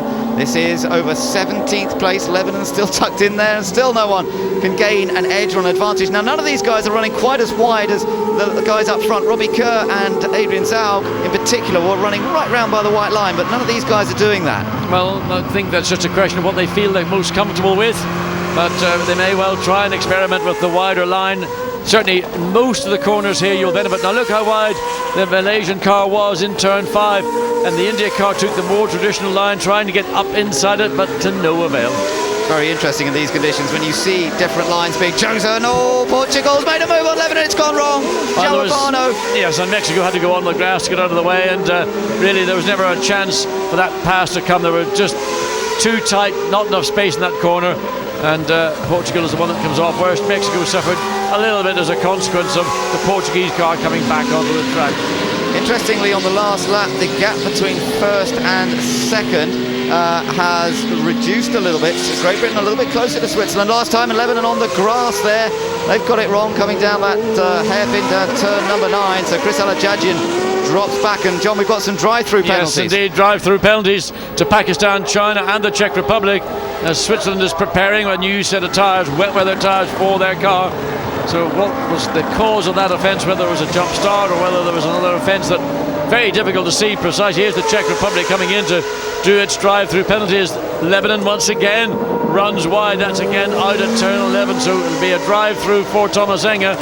We wait for the pit lane to open up to allow the pit stops to commence. Yeah, it has opened, but he's not allowed. He's doing his drive-through. You can't combine your tyre change with the drive-through. Now look, Switzerland definitely not as far ahead as they were from this battle for second place between Robbie Kerr and Adrian Zaug. They're all trying to close up to one another as the first pit stop approaches.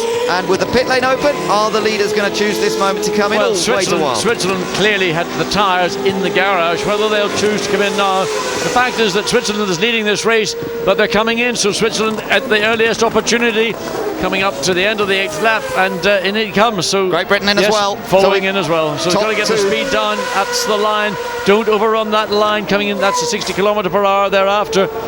So 4 cars make their way into the pit lane. And South Africa now takes over the lead of the race. Into the pits then comes Switzerland and Great Britain.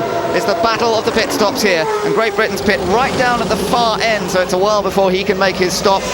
And we're looking at the total time in the pits here. Good stop from Robbie, just locks up in the last bit, but stops right in the correct place. These teams practice incessantly the stops and hope that it all goes well. Here we go, battle on. Great stop from China. They've benefited hugely.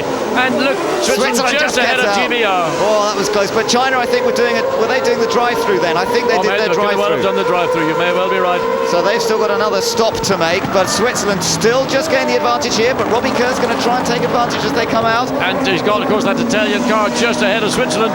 That's the opportunity Robbie Kerr will seek, because while Switzerland are focusing on that car ahead on the blue Italian car, Robbie Kerr will be focusing on taking the position from Switzerland. This is his best opportunity. When they've come out of the pits, this is when Robbie Kerr is at his most potentially dangerous, because he is so good after a stop, getting back on it, getting the feel of a different set of tyres, and these tyres will feel different. It'll take a couple of laps for the drivers to get accustomed to the difference between the tyres they were on for the first 9 laps and this set of tyres they put on. So South Africa now lead this race. There is Adrian Zaug and Vullenlela. They have an advantage here, but what will happen when they make the pit stop? He's sliding around a fair bit. He's got to try and keep it smooth and get just nice quick lap times. So let's see what the lap time is as he comes across the line. 1:41.9 and a 1:41.3. Look, the battle's still on here between Switzerland and Great Britain. Well, this is the best chance for Robbie Kerr to get a pass on the Swiss car. He's alongside, not quite coming out. He tried to take the shorter line through turn 9, but the momentum went back to the Swiss car. And once again, Robbie Kerr having to wait. And now it's a question of whether he will run the wide line and follow the Swiss car around turn 11. Or is he going to try and dive up the inside? No, he's decided the best move is to follow Switzerland. Maybe try and pick up a bit of speed in the exit of the corner. Again, the back of the car sliding around. Robbie, use a higher gear. Yeah, they are pushing on as hard as they can. South Africa lead the race from Germany, France. Australia is up to 4th place, having not stopped yet. Germany now, though, into the pit, so they've come in from second half. Australia not 4th for long because they've made their pit stop. I tell you what, they have a great crew, and that looked like a pretty fast stop, although he's still going to be behind Germany. No change in terms of his position relative to Germany. We'll see how it all settles down once all the other leaders have made a stop. Because the team are not looking for Canada. Canada was the car actually was running on the track behind Germany, and I don't know whether they will, when the time Canada comes in, makes their pit stop, whether that will actually have helped Australia or not. Canada has actually stopped already. They will wind that first little sequence of stoppers. Ireland in then. The guys rush out of the pit garage. Jack's under the car. Wheel guns go into action. The limited number of people that are allowed to work on the car do their business and hopefully send him away. Oh, don't stall it, Adam. He gets away cleanly. Got away. There was a near stall, but he got away and he's out ahead of Malaysia. So first round of pit stops pretty much complete. 2/3 of the field have been in. Some have been in twice. And those were penalties for indiscretions. So 1:41.6 last lap around there for race leader Adrian Zaug of South Africa. We'll try and keep an eye on what Switzerland and Great Britain do next time around. Lebanon also into the pits for their tyre change. Remember, there is a pit window here. He can't just keep going round and round without stopping. Within the next 4 laps, he's got to make his pit stop. Yes, but he's hoping now that he's got clear air, he's got clear visibility. He can take advantage of that situation, whereas these cars are racing amongst each other. Thomas Enger, Czech Republic. What's he been up to? There he goes, gets the rear wheel in the mud. And I mean, Thomas, well, it's all a bit of a laugh at times, isn't it? Car and tires caked in muck. Robbie Kerr, where is he? He nearly gets the back of the car, getting away from him. I'll tell you who is going quickly, that's France. They haven't made their stop yet, but Team France just put in a very quick middle sector time and a very quick lap generally compared to what everyone else is doing right now. Oh, it's still close there between Switzerland and Great Britain. But Loic Duval for Team France, who remember had to start right at the back after stalling on the formation lap. Well, he is going to be climbing up through the field. Here's another battle, Canada and Germany. Well, this is a positional battle, and Germany side by side with Canada. As they come out of turn 2, Canada really unable to do anything about it on the run out of the turn into turn 3. Once again has to settle behind Germany, but this is the closest he's been to Michael Ammermuller since the lights went out at the start of the race. He was running between 2 and 3 seconds before they made the pit stops. After the benefit of a good pit stop, he's down within half a second. New Zealand haven't made their pit stop yet, so that means they've come up to 7th, but we're obviously waiting for them to come into the pits. It's still South Africa leading from France in 2nd. Neither of them have stopped yet. A good lap there from South Africa. And a good lap from Switzerland, because they've pulled away slightly from Team GBR. Now that might have been a little error on the part of Robbie Kerr, just trying so hard, driving in the spray of the Swiss car, but he's dropped back. That's the biggest gap we've really seen since those 2 cars made their first pit stop. It's very interesting. South Africa and France, who stayed out on track, are actually lapping a bit quicker than those guys who've been in and put new wets on. I mean, that gives you an indication. Even on wet weather tyres, the level of grip is so low. Pakistan goes round the outside of Malaysia. Yes, yeah. And that's out of turn 3, and again, a good run from Adam Khan, doing a very good job for Pakistan. Yeah, that was the position. Despite the little error earlier, he's now moved up to 18th. There's the race. Well, he was race leader, but he's not race leader at the moment because we're still waiting to see South Africa and France come into the pits, and Great Britain still hounding Switzerland here in the early stages of this race. And Switzerland wide. Has he gone too wide? No, he's all right. He's all right. He's just trying to use... He did go too wide. Right. But he didn't actually lose too much time. He did lose a tenth or 2. Robbie Kerr sniffed and up. Oh, Robbie, stay off the white line. Otherwise, you're going to draw yourself off the racetrack. You know, oh dear, some days I want to take him in and give him a good talking to. Well, he does. We've seen him run risks on white lines before, and you do have to be so careful in the wet. Those white lines are so slippery. Neil Yarni for Switzerland so far just managing, look at that, turning in, getting a bit of understeer, the front wheels tracking across the road, but there's our race leader at the moment. That car is lapping in the moment at 40.5s, and it's running approximately now a second a lap faster. South Africa is ready, but a second a lap faster than the rest of the field. The gap, waiting to see how far France, who currently are second, still to make their first pit stop in terms of overall time, and well, he's still waiting for France to come through. So let's see what happens here. Still a good tussle going on between these two, but will South Africa rejoin ahead of them or behind them? But the gap between France second, 21 seconds. Switzerland, which is effectively the team that will lead when South Africa and France make their pit stops, are still waiting to see them. They're all Switzerland's coming down pit straight now, so the gap between South Africa and Switzerland is, well, it's 41.8 seconds. And you have to think of New Zealand coming into the pit lane, as we see. New Zealand in the pit lane, 11 and off on turn 11. So 41 seconds, 42, 41.8. It's going to be tight. I have to say, looking at the lap times, I think South Africa may well have done enough here. If they get a good stop to actually come out in front. Look, he's got a fastest lap in the race. He's got into a brilliant rhythm, and so much of driving in the wet, John, is about that, isn't it? Well, he's just got the balance and the grip. You can see he's able to slide the car, but it's a productive slide. The car's moving forward. It's not wasting all the energy. And he, as you say, he's found the line, he's found the groove. He's got the car balanced and working for him. And Johnny Reid now, after his start at the back, well, in fact, starting from the pit lane, now leaves the racetrack. And another long afternoon for the New Zealand driver. So where will it all wash out. We're going to find out, because here comes South Africa into the pits for their first pit stop. First of 2 pit stops today. Now, this last stint has been a very good stint by Adrian Zaug. He's put in some very fast lap times. The question is, has he done enough to come out ahead? Oh, I'm just looking. Great Britain's just run wide at turn number 9. He's got back on again. He's just rejoined there, Great Britain. What is relevant is that Switzerland now is also running in the moment at 40s. It's about 2-3 tenths slower than the best that we saw from South Africa. This is going to be tight. Yes, Switzerland potentially is going to get back to the lead. As South Africa, well, I think South Africa will just sneak it at the end of the pit lane. They're halfway down the pit lane, across the white line, and they're going to go out on the racetrack to take the lead. Yeah, I think he's going to do it. But Switzerland's not far behind as he comes out of the pits. We'll see how far back Switzerland is. He's done it. South Africa leads the race after the first pit stops. Look how far back Switzerland is. What a good set of laps that was by Adrian Zaug. Look how far back Team GBR have dropped from the Swiss car. So Robbie Kerr just pushing so hard has in effect caused himself to lose. He's now 2.6 seconds, and the South African team congratulating themselves. They've done a good job. And the other one who's going to gain an advantage here will be Team France. We're still waiting for France to make their pit stop, but they will have gained some ground. They won't be up with the leaders, but they will have gained a lot from where they started, which was right at the back, of course. The problem that France has is they're not lapping at the speed of the quicker cars at the front.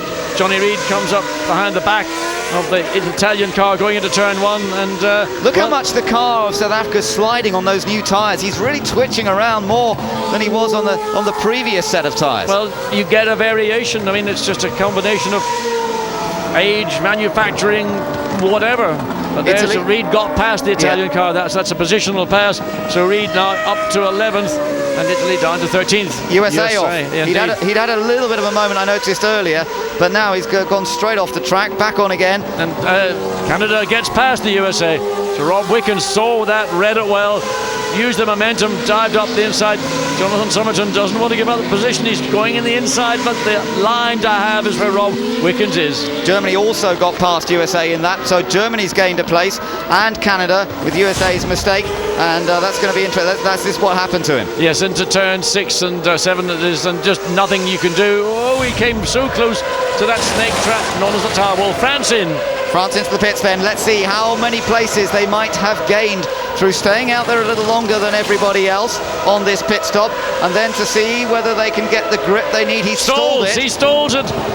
So having had poor pit stops, there must be a problem, John. He stalled. He must have a clutch problem. Remember, he stalled on the line, so then he had to start from the back. Do you think he's got some sort of clutch problem? He could do. I remember that Rob Wickens had a clutch problem for the feature race, and he had to drive around that issue.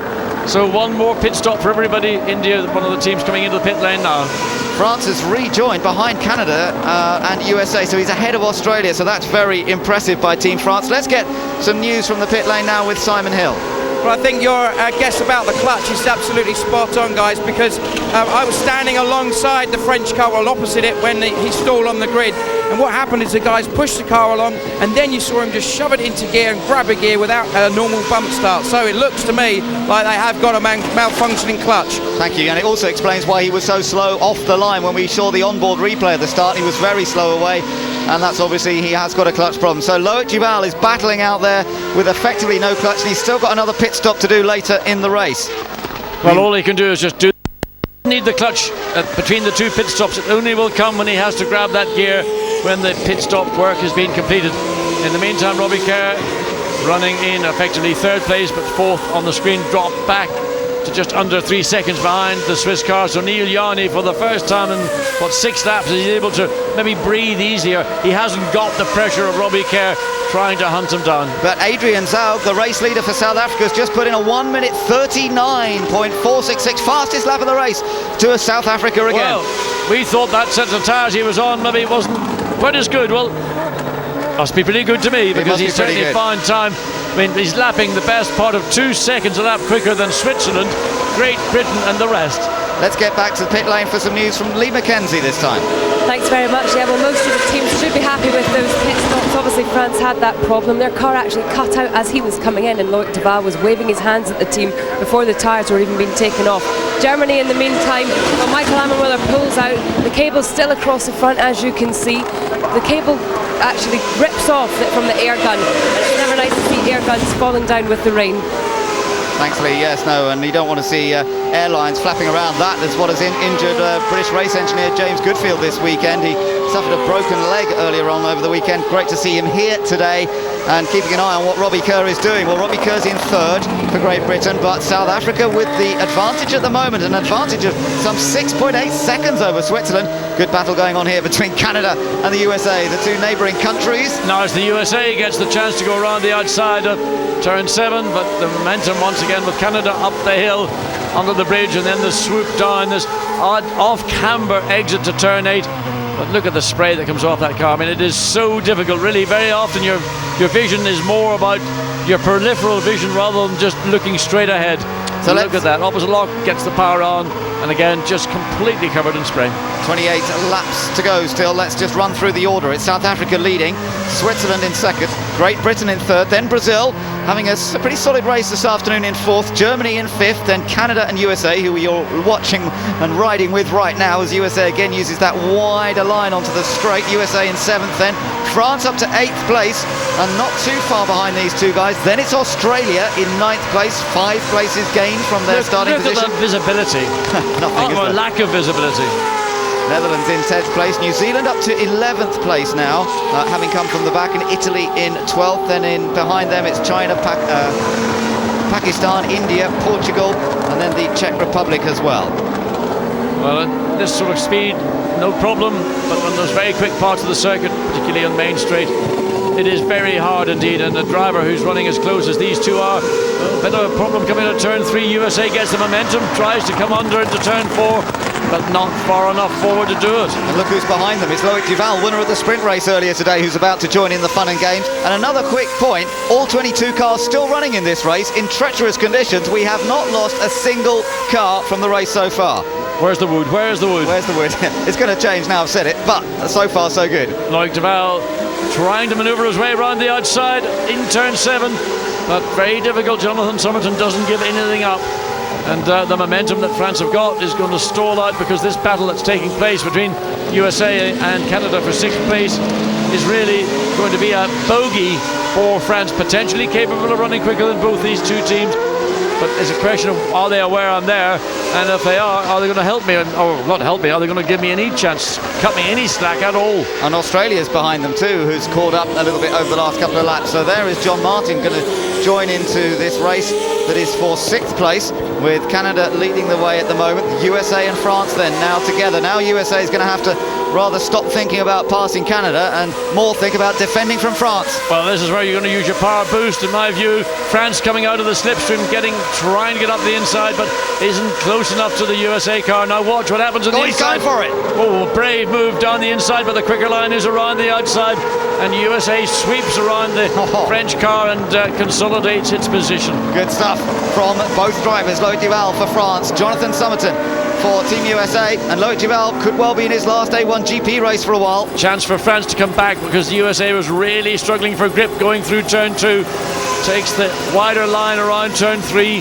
France tried to come up the inside. Again, the grip there is, well, it's just marginal at best, and certainly less than the outside line.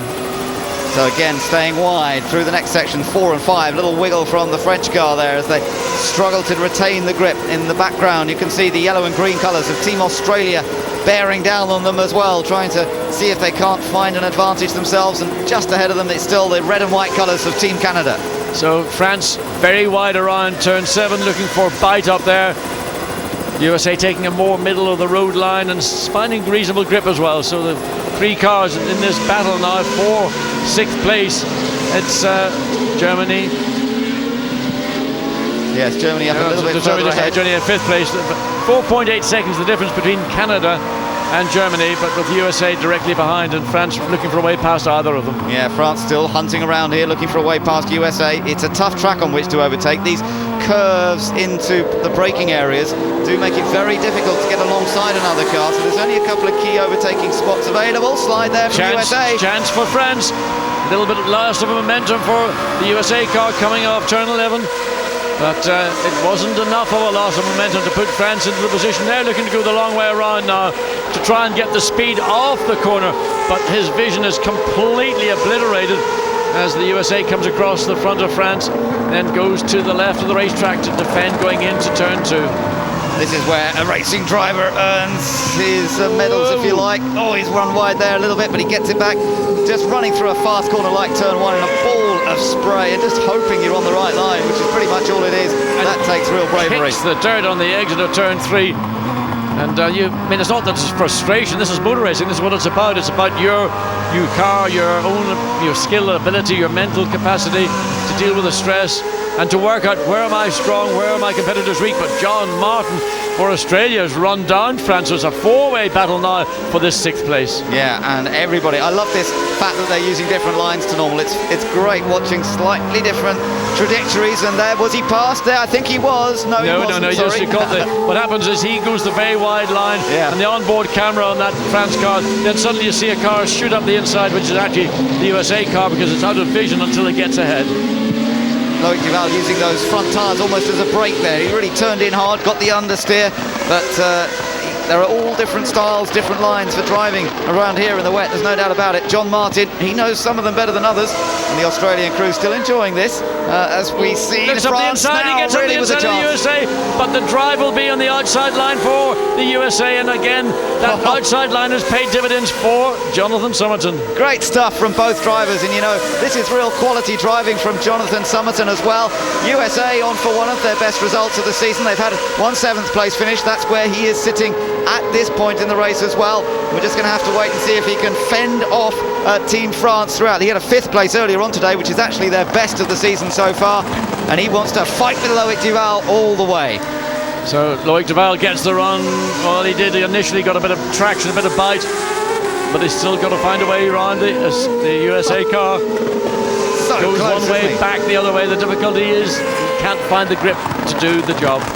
Fastest lap in the race, that's the classification you're looking at the bottom of the screen. South Africa, our race leader with fastest lap. Great Britain, currently running 3rd in position, has actually got the 2nd fastest lap.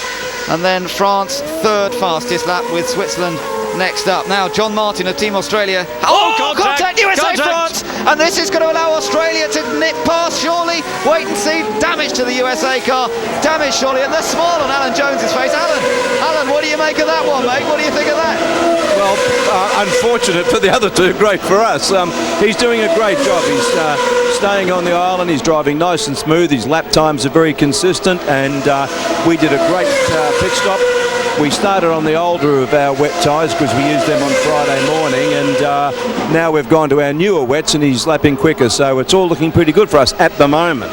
Okay, well, we'll keep fingers crossed at the moment, as you say, and we'll take a look at a replay of this, John. Yes, coming up into turn 6 and turn 7. Turn 6, 2 car. I mean, there's a real lunge down the inside. I mean, there's no way that France could expect to have gotten away with that, not with the USA car.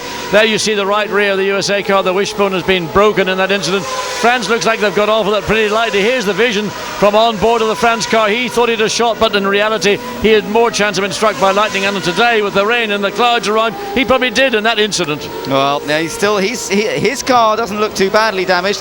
That was the reaction. Jonathan Cochet on the left there, who drove in the rookie session earlier on this weekend. Couldn't quite believe that either, but it means Australia now running 7th on the road. 7th place for John Martin, 8th for France, 9th for Netherlands. It also brings New Zealand into the points for the first time in the feature race.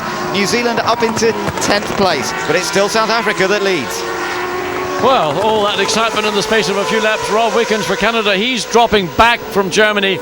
That battle for 5th place now over 8 seconds between Germany and Canada, but it's Australia who's run down as the beneficiary of that incident between the USA car and France, and he goes the wrong way around the corner and using some of the knowledge, that specialist knowledge he has of his own racetrack. Lap times for Canada currently 1:42, lap times for Australia 1:42. The difference is Australia was 0.6 of a second quicker on the last lap. Yeah, and he's just set the fastest first sector time of the entire race there, John Martin of Australia. Purple has come up on our timing screen to indicate that's a fast time. Italy got past China, but did they stay in front? I'm not sure they did. He might have run a little bit wide there, and I think Frankie Cheng reclaimed that spot, which is 11th. Yes, so let's have an eye on what's going on for this battle for 6th place. John Martin runs the long way around the outside of the corner, but Rob Wickens Rob Wickens maintains the 6th position. We've got news, John. France have been given a drive-through penalty for an avoidable collision, of course, between themselves and Team USA. I think that's the way we called it. That one was a real no-hoper. Unlike Loic Duval to do something as unpredictable as that, but he had a go and he thought he had a chance, but clearly a misjudgment. Looking at plank cam underneath the Australian car, I have to say it doesn't work quite so well in the wet as it does in the dry, because it's getting filled up with water as he follows in the wheel tracks. But that gives you an indication as to how much water is coming off the car you're following, and that's what the driver's view is. The visor is absolutely peppered by the rain. Now comes up behind in turn 4. Rob Wickens really under pressure. He was the meister in the rain in the sprint race. John Martin runs wide, got some momentum, cuts alongside. This is the area of the racetrack we saw France and USA get together as Wickens going to give way. Oh, it's good stuff from John Martin, but he's got it. He's done it. And then the crowd in front of us enjoying that in the grandstand. The Australian flags are waving. Great move by John Martin. He found the grip, he found the traction, and he's gained another place. He is now into 6th position. Well, if he can finish there, that would match Australia's best result of the season, and here at Eastern Creek, the same position he finished the sprint race, but there's still plenty of time left. Maybe he can get some more. Yeah, but don't give up on Rob Wickens. He's not about to let that position go. He wants the 6th place he's just lost, and he came back. I mean, the battle was really about giving way rather than being too hard. And let's look again and see up the inside. This is what France didn't do on Team USA. They didn't get close enough, and Canada was prepared to concede the bit of racetrack that he really wanted to avoid the collision. Good driving by Rob Wickens and courageous move by John Martin. And applauded by the team down there in the pit garage, and there's the reaction in the grandstand, which is great to see.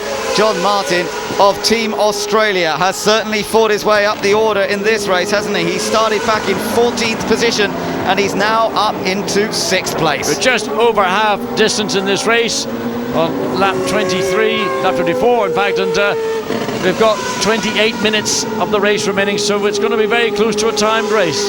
Yep, I think you're right. There's the race leader, South Africa's Adrian Zaug, and he's still setting some very rapid lap times. He has the fastest lap in the race from a little earlier, but he's consistently quick. 11 seconds is his advantage. He might be getting a little held up here.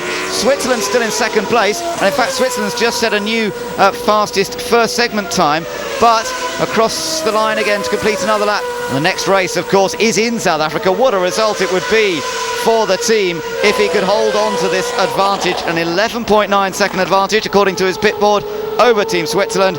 And in 3 weeks' time, we'll be in Durban in South Africa. Well, I'll tell you what, if he stays where he is now, that's going to add a few more people to the gate. It's always packed in Durban anyway. That was David Garza a moment ago. And did he manage to recover? I think he probably did. He went a long way over the grass though, so he's lost a huge amount of time. But apart from USA, taken out in that incident with Team France, all other cars still running in this race. 21 nations still competing. And just to show you how the ebb and flow of fortunes can affect teams, if we were to have a result as we are right now on the road with South Africa winning, that would bring them up to 91 points. If New Zealand continue where they are in 9th place, they'll be 96 points. And if France finish 10th place, then they'll be 97. So the battle between 1st and 2nd will be down to 1 point. But what about Switzerland? Because they're running 2nd here, They would be, in fact, 6 points behind France, who would be the leader at the end of the race, if the positions remain as they currently are. Well, let's see. There's still a long way to go, as you say. 21 laps remaining in this race, or 26 minutes. Probably the 26 minutes is going to count first. There's Robbie Kerr for Team GBR. He's not out of it yet. He's still running in 3rd, and you know, he's only 4 seconds or so behind Switzerland. One poor pit stop by any of these top nations, and it could make all the difference. Fastest sector time in Sector 1 for Brazil now. They're running, 14 seconds behind Great Britain. Their lap 1 minute 41.5. It's in the zone of the same sort of time as we're saying from Robbie Kerr and Team GBR. So Brazil really not going to be any threat. And 14 seconds and 21 laps to go, or 26 minutes to go, is going to be a big task. There is Sergio Jimenez of Brazil, driving beautifully here today. Got a great start off the line. Did back out of it a little bit, I think, sensibly when Great Britain had a better run through the first corner. That put him back down to 4th, but having started 9th, that was an excellent effort by Jimenez. He's a little bit on his own, as you say, some 14 seconds behind Great Britain, but he has a 7-second lead over Team Germany behind him. So he's on his own. He's just got to focus on his lap times.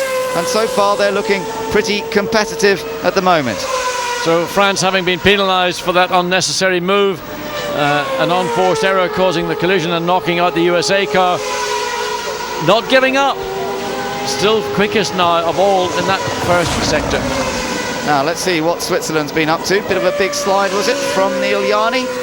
Didn't cause him too many problems. Maybe a bit more around the next part.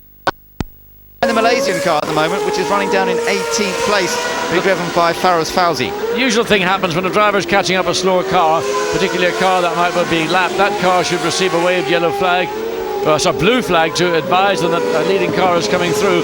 But you do lose your momentum, and you've got to be so careful in these conditions not to sucker because you think you're quicker that you should have the automatic right to pass. Comparing the times of Germany and Australia over the last few laps, Australia had gained on a few laps, but not hugely. I think Australia is a little quicker on a clear run. Pit stop window is reopened. We're now into the second phase of the race. The pit stop reopens for the second compulsory pit stop. Well, we know that South Africa didn't come in at the earliest opportunity. As we look at the Swiss team, they're prepared for Neil Yarni. Neil Yarni currently in second position. So when the Swiss car comes onto the straight, is it going to go in the pit lane? It is, yes. So Switzerland are coming in to the pit lane for their second stop of the afternoon. Switzerland coming in from second position then. And this is still a very important race to them. A great chance to claim back some of the points over France and New Zealand. New Zealand and France running 9th and 10th at the moment. So Switzerland's big title challengers only potentially scoring a few points, whereas they are still on target to score 12 points if they can hold on to second. But we've got to get another clean pit stop here out of the way first of all. Certainly no doubt about what tyres to put on. Conditions really haven't changed at all. Trouble with the right front, slow getting that wheel and tyre on, and the gun's gone on now. Not the best stop from Switzerland, but he's out, no stalls, so they'll be happy enough with that. I think that might not have lost them anything. But what it does on the ground to Team GBR eventually when they all again work through the tyre stop cycles. But I guess it might give GBR a little bit of hope that if they had a mega pit stop, you know, he wasn't that far behind, was he? When he was almost 4 seconds. Yeah, I suppose they would have to need something pretty special. But nevertheless, I'm sure it'll give the British crew a little bit of hope that they might be able to claim some time back in the pit stop. And now he's on the new wets again. Again, you go through the same process. First lap out on a new set of tyres. And the grip levels, you just check it out. Are they the same? Can you get the same traction, or have you got more? Or is the front tyre not quite as effective in these circumstances as the previous set? A lot of things the driver's got to do, and of course there's only a restricted amount of things you can do with the car.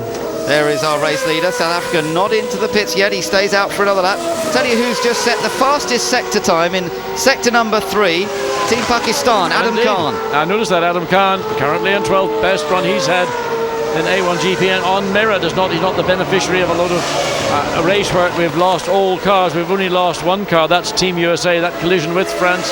Robbie Kerr comes through from Team GBR running 17.8 seconds behind leading car South Africa. Yeah, so Great Britain now in second place because Switzerland have made their pit stop. And interestingly, GBR going to go a bit deeper into the race. Ireland into the pits from, I think it was 14th.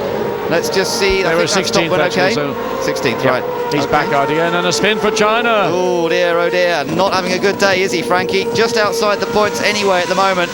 And that's going to drop him 1 or 2 further places. That was Italy behind him as he rejoined. So again, just this the difficult getting out of turn 2. There's so little grip, and even though you're so light on the throttle pedal, once you break the traction, then just the sheer weight, the pendulum effect carries you around. So Johnny Reid drops into the pits. Germany getting serviced at the same time. Germany in from what was 4th or 5th rather, before they started making all these stops. It was 4th then because Switzerland have already made their stop, and in behind is Team Canada. That's interesting as well. So some vital pit stops. Chris Gorn out, indicating very clearly where he wants Johnny Reid and Team New Zealand to come to stop. They came into the pits in 9th place. So they're really hoping that this pit stop and this final set of tyres can do something to give them the chance to get that little bit further up into the field. Good stop for New Zealand. Johnny Reid on his way. Canada, a fantastic stop though. 30.8 seconds compared to a 35-second stop. New Zealand even quicker. 30.2. So it's Germany that lost out there. And Germany might be under more threat from Australia. If Australia end up having a really quick stop here, Germany lost some 4 seconds. Johnny Reid's got out ahead of South Africa. Yeah, the race leader, South Africa, now tangled up in some pretty severe traffic because he's got New Zealand up ahead. Great Britain in.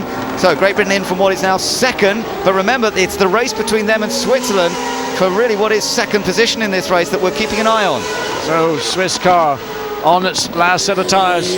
Wait to see what the lap time is from the first flying lap as Robbie Kerr drives down the pit into his garage. The car, Switzerland car, it looks as good as you're going to get in a day like this. So Jack's under the car, wheels on, or wheels off first, wheels on. So Robbie Kerr, his best chance really came at the start of this event if he could have gotten himself ahead of the Swiss car. Swiss is just passing the pits, there you are. Swiss car turning into turn 1, and Switzerland will stay in what will be second place, I think, after South Africa make their pit stop. Spin, Indonesia. I thought I saw a car spin, I wasn't sure I was seeing, but sat through Hermanto on turn 1, lost it, and the two cars, Robbie Kerr, who's coming out of the pit lane, he must have been aware of that one. Yeah, absolutely, that was a bit of a scary moment. Brazil rejoining after their pit stop as well. Sergio Jimenez back out onto the circuit. Now the question is, will it be determined that we need to have a safety car intervention? Then look at again, Satru Hermanto really lost it sort of midway in the corner, then the car got a bite, slid on the grass. Did he clip the wall? No, he didn't. And what a lucky boy that was. It didn't make its way back in the track. Right across, there's Robbie Kerr coming out, and he must have thought, what's that all about? Yeah, that must have been pretty scary for him. We're still waiting for South Africa to... Oh, no, we're not. He's in the pits as I speak. Okay, Adrian Zhao, who had a very, very useful lead of around 11 seconds before this sequence of pit stops started to be made. They just need a very steady stop, if you like, without a major drama. They don't need to have the fastest stop of the day, but these guys are fired up. They want victory. They had a win to start the season, but it seems a while ago now since South Africa had a victory. Good stop, no problems. In the meantime, France, having driven through to serve a penalty for an avoidable incident, have just recorded fastest lap, 1:39.253. A 31.3 total time in the pits, not the fastest, but exactly what was needed. A solid stop, not necessarily trying to be quickest, but only a second or so off the best pace. And with the advantage he had earlier, he should be in good shape. Now he's just got to get the feel for the tyres. Australia here with a real chance of closing up on Germany if they have a good stop.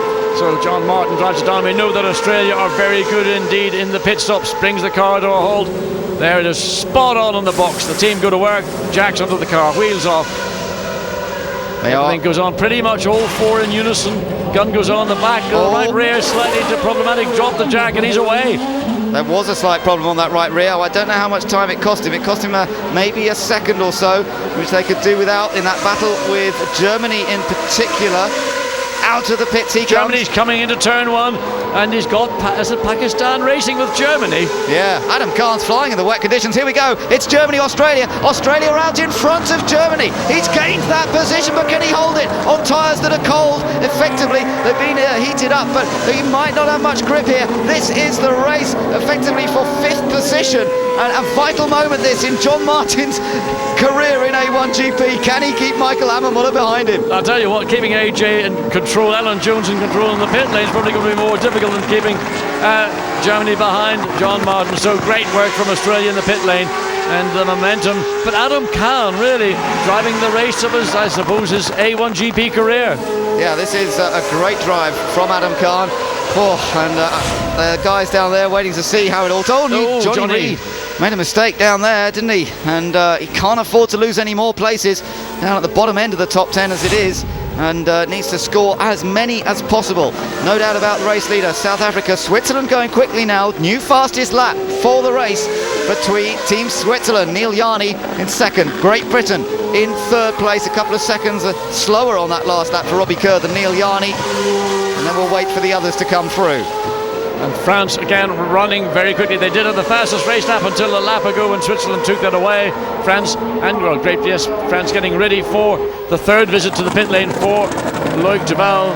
One was for tyres, one was for that drive-through a very, penalty. very ambitious overtake on the Team USA car. Contact resulted in a drive-through penalty for France, but that car, even though, is still very, very drivable indeed. Australia's just crossed the line and now ahead of Germany. When France make their pit stop, Australia will be up into 5th place. At the moment they're in 6th position, but we're waiting for France to make another pit stop because they had an extra stop due to the drive-through penalty. Loic Duval doesn't look like he's going to make it 2 wins out of 2 here, and that'll be a first as well. In the past at Eastern Creek, whichever nation has won the first race of the day has always gone on to win the second one. It was France in year 1, Germany in year 2, but it ain't going to happen this time. Yellow flags at turn 4 and at 9, and 4 is because I think 9 was Lebanon. Turn 4 I can't quite see. I'm not sure it's not China. It's a red. I'm or Portugal maybe. Hard to tell what it is. It's white and red. It's about 400 yards from us, so we can't quite pick that one up. But back to this battle. Germany again got Canada close proximity. Yeah. But the key is that Australia, with a great pit stop, and John Martin not giving anything away on the edges of the pit lane, took that position. Let's look again and see. This is Lebanon. All going wrong, and then Portugal behind, sort of almost getting transfixed on the Lebanon car. Well, Chris Alajajian's had a pretty tough weekend of it, hasn't it? It hasn't really come together for Lebanon. They're still looking for their first points. Team Ireland there has just got past Italy. That's for 15th position. Adam Carroll gains a place, but it's been a bit of a disappointing afternoon. Hasn't really made a huge amount of progress. Starting on slicks wasn't the smartest deal, I have to say. So France are in. France for their final pit stop. This is their compulsory stop to switch on to a new set of wet tyres. This will drop him back down. It'll bring Australia up into 5th place, Germany into 6th, and then where will France come out? They might come out in that battle with Germany and Canada. It's quite possible. Depends a little bit on the speed of this stop. But also depends on the clutch, because he's got this problem with the clutch. He's having to be bump started, so he's losing 3, 4, maybe 5 seconds getting it fired up. Come on, boys, push, push. Oh, he can't get it to fire. He hasn't got a clutch. He's having to whack it into gear. And now France have pushed the car halfway down the pit lane, and effectively France's run is all over. There you see the damage on the nose from the contact with the USA car. Oh, what a shame for Duval. He was the star of the show, no doubt about it, in the sprint race here. Thankfully, in a way, he's got his win before he leaves the series, which we gather that he's going to be doing. But hasn't quite come together for him with that clutch problem, which has really denied him a chance of doing well in the feature race. What a day of ups and downs it's been. Well, that failure means that France are not going to score a point, so they will remain on 96 points. And if New Zealand, they're currently in 10th place, 1 point, it's going to be very close between who will lead, when they walk away from here, who will be in the lead of the championship. Duval walks disconsolately back. It's all over for him for this one. And, well, he's just going to have to think back to the sprint race earlier on today and enjoy the fact that he took victory in that one. He's driven well this afternoon, despite that clutch problem. Now, New Zealand, we saw that a little minor off. He's still running in 10th position. It will be 9th in a moment when the computer updates the fact that France is out of this race. So, New Zealand running in 9th. The Czech Republic running in 10th place, but some way back. But the key for this New Zealand car will be the Netherlands, currently in 9th, but that'll update to 8th.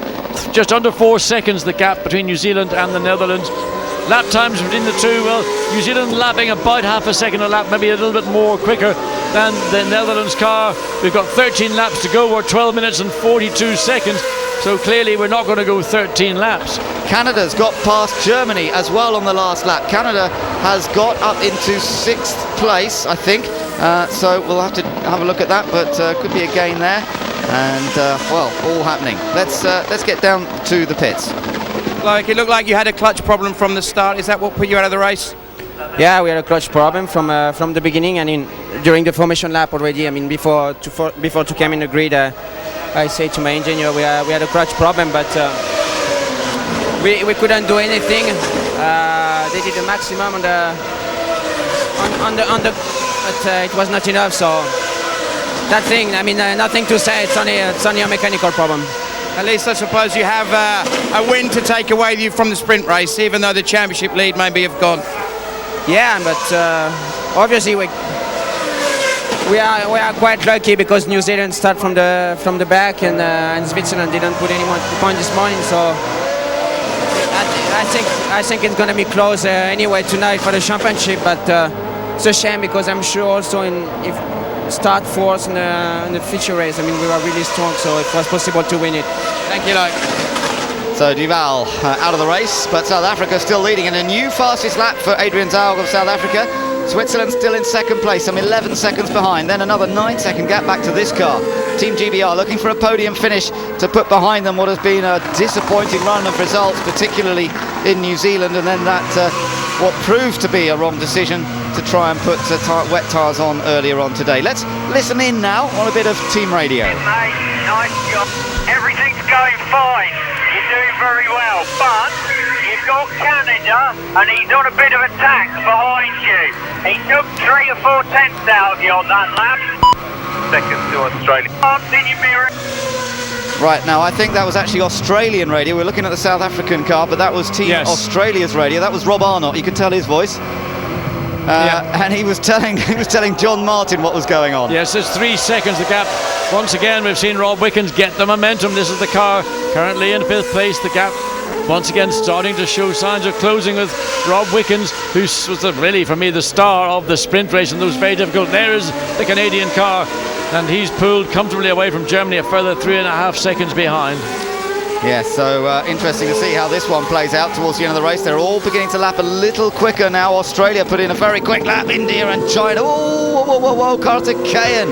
Well, that was a gutsy move from Frankie Cheng to go up the inside of Narain Karthikeyan, really forcing the Indian driver wide, and actually had to clip the side of the racetrack, which meant Narain Karthikeyan was out of the throttle, and China was full chat. India versus Pakistan. This is a good little tussle going on. I tell you what, this is, as you mentioned earlier, I think one of Adam Khan's best races. He has scored points in the past and he's driven well, but we haven't seen this sort of form from him this season. I tell you, the big lesson Adam Khan's going to learn from that is that you have to learn all about throttle control. Mostly Adam doesn't know what a throttle is. He knows what a switch is. It's off or on. A throttle pedal isn't a switch. It's something you have to use with progression and delicacy. Occasionally you can slam it open, but these conditions, I hope, are going to teach him an awful lot about how to control a car on the throttle. Well, there's not much difference between the Indian car and the Pakistan car here at the moment. They're just outside the points because Team China still holding on to that 10th place and the final point. Well, let's see what happens. Only 9 minutes to go in this race, or 11 laps, depending on which comes first. Well, you have to think that with 11 laps and less than 9 minutes, it's going to be the time plus 1 lap, of course. So these conditions have taken its toll on the race pace. They have indeed, yeah, but what a great race it has proven to be. South Africa still our race leader and still extending the lead. Last time around it was 12.2 seconds. Still watching India versus Pakistan in this race that's going on for 11th. Ireland are behind them in 13th place. A variety of lines being used here again. And Adam Khan thought there might be a chance, but I think Karthikeyan was just trying to look for the grip on the outside. Yes, I mean, Adam saw the gap and stuck his nose in, but the reality was once he got on the throttle, he wouldn't get the momentum out of the corner that India had.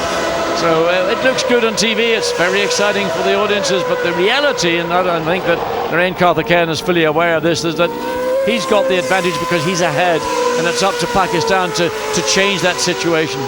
Yes, that's absolutely right, and well, we'll see what happens in the remaining part of this race, as the pride of your nation has never rung truer than when you've got these two nations racing against each other. India versus Pakistan.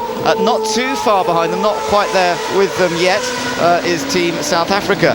So those leading this race, of course, are going to be coming up, I think, to lap them in the not too distant future. So Adrian Zaug will hope to get a clear run past him. You'll just see him in the background there, heading through turn number 9. But for the moment, India still holding on to 11th place behind China, Pakistan in 12th. And then it's Ireland, Italy, Czech Republic, Malaysia, Portugal, Mexico, Lebanon still running in this race. So is Indonesia. Just 2 cars out of the race. And they are France and the United States. 10 laps indicated to go, but only 7 minutes remaining. So let's look down at Portugal and see what goes wrong in turn 2. Well, João Urbano, he runs very wide, and he keeps it on track. Well, does he? No, he doesn't. He only got half a wheel off the track, and there's the consequence. Just a very, very small misjudgment of the rear wheel. And again, he gets on the throttle. Watch what happens when he gets on the throttle. He then slams the car, and there you go. That's it. Too much throttling. Gets the tail going the opposite way. Down in 17th place, so it's not been a particularly fruitful day for Team Portugal's João Urbano. Alvaro Parente had a very good result here in the first season of A1GP racing at Eastern Creek Raceway, but it's not going to happen for Portugal again on this occasion. Pakistan has dropped away a little bit from India over that last lap, so Narain Karthikeyan picking up the pace slightly. All the lap times around the 1 minute 40s, 1 minute 39s, as South Africa continues to just eke out that advantage slightly over the opposition. Switzerland in a strong second place, then Great Britain, Brazil on for a very good result, one of their best results of the season for Sergio Jimenez.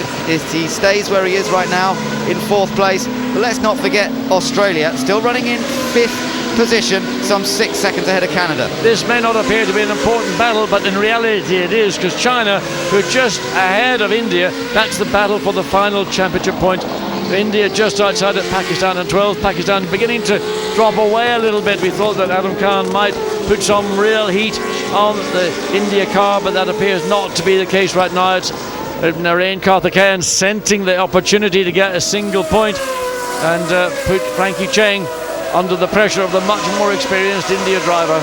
Yeah, and there's the support from the Indians in the grandstand, and there's some Pakistan side by supporters side. side by side. Absolutely wonderful to see that. Lovely to see, and they're both cheering for their nation. That's what A1GP World Cup of Motorsport's all about. And I think India is running down pretty quickly the China car.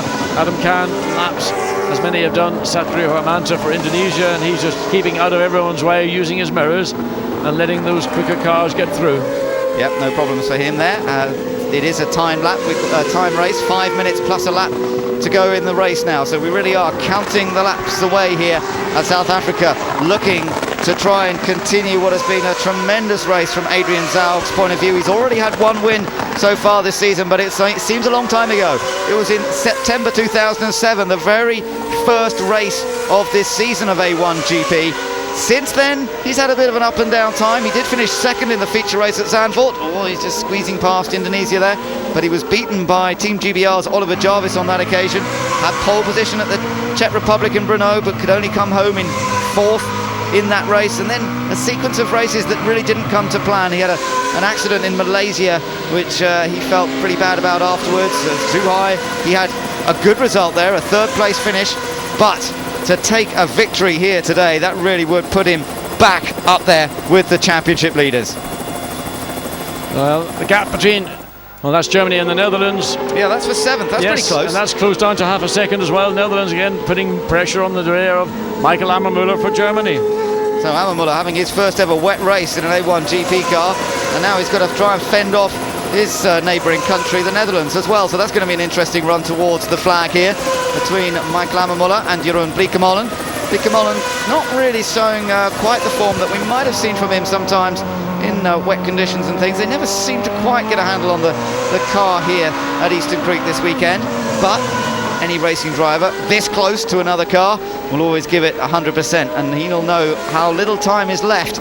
Still the different lines you can see, the wide line from the Dutch car, the tighter line from the German car, each of them trying to find just a little bit more grip, but and off's gone Mexico this time. Well, David Garza down at turn 9, runs wide, just under braking downhill. So there's the battle behind that we've been watching. Germany now, the Netherlands, Jeroen Bleekemolen slides wide. You can see how dirty the track is, mud in the spray as the cars come up into turn 10. We've got just under 2 minutes plus a lap. We're on lap 38 out of 45, so substantial loss of laps in terms with these weather conditions. Behind these two is New Zealand, actually. You could just see the Black Beauty in the background, but I don't think he's really going to be able to do much over the remainder of this race. We're running out of time. It's really just the Dutch car that might get a bit of a run going here, down towards turn 1, but Germany able to sweep through and take the fastest racing line through there. Well, if the circumstances remain with New Zealand in 9th place, France out, then it will be it will be New Zealand and Switzerland, New Zealand and France that will actually be leading the championship with 96 points. It's going to be so tight, isn't it? What a wonderful title battle we've got in prospect for the remainder of A1GP World Cup of Motorsport. The next event, as we mentioned earlier, in Durban in South Africa, and with the championship so finely balanced and with a victory possible here for South Africa going into it, putting them right back into the campaign. Well, you've got to say it's going to be a festival, a real joy to be down there. And then we go to Mexico after that as well, followed by Shanghai in China, and then that tremendous finale that will take place at Brands Hatch in May. And I reckon the championship's going to go all the way to the wire there, looking at the way the various teams have been running recently. Well, had a spinner done at turn 9, but that's been cleared. So this battle continuing with the Netherlands and New Zealand, or Netherlands and Germany. So through turn 9, no difficulties for them. And once again, Jeroen Bleekemolen takes the easier line on the exit. Germany taking the tighter exit, finding grip and doing so. And ultimately there's very little difference in performance off these corners between the two cars that we've seen pretty much in the last 5 or 6 laps. Yeah, it's going to take a mistake probably from Amamula here to lose the place, but when you've been under this kind of pressure for this many laps, it's so easy. A glance in the mirror there from Michael Amamula, and a good little run going for Team Netherlands. They want that 7th place, another few points and prize money. It all matters, of course, into turn 1 though.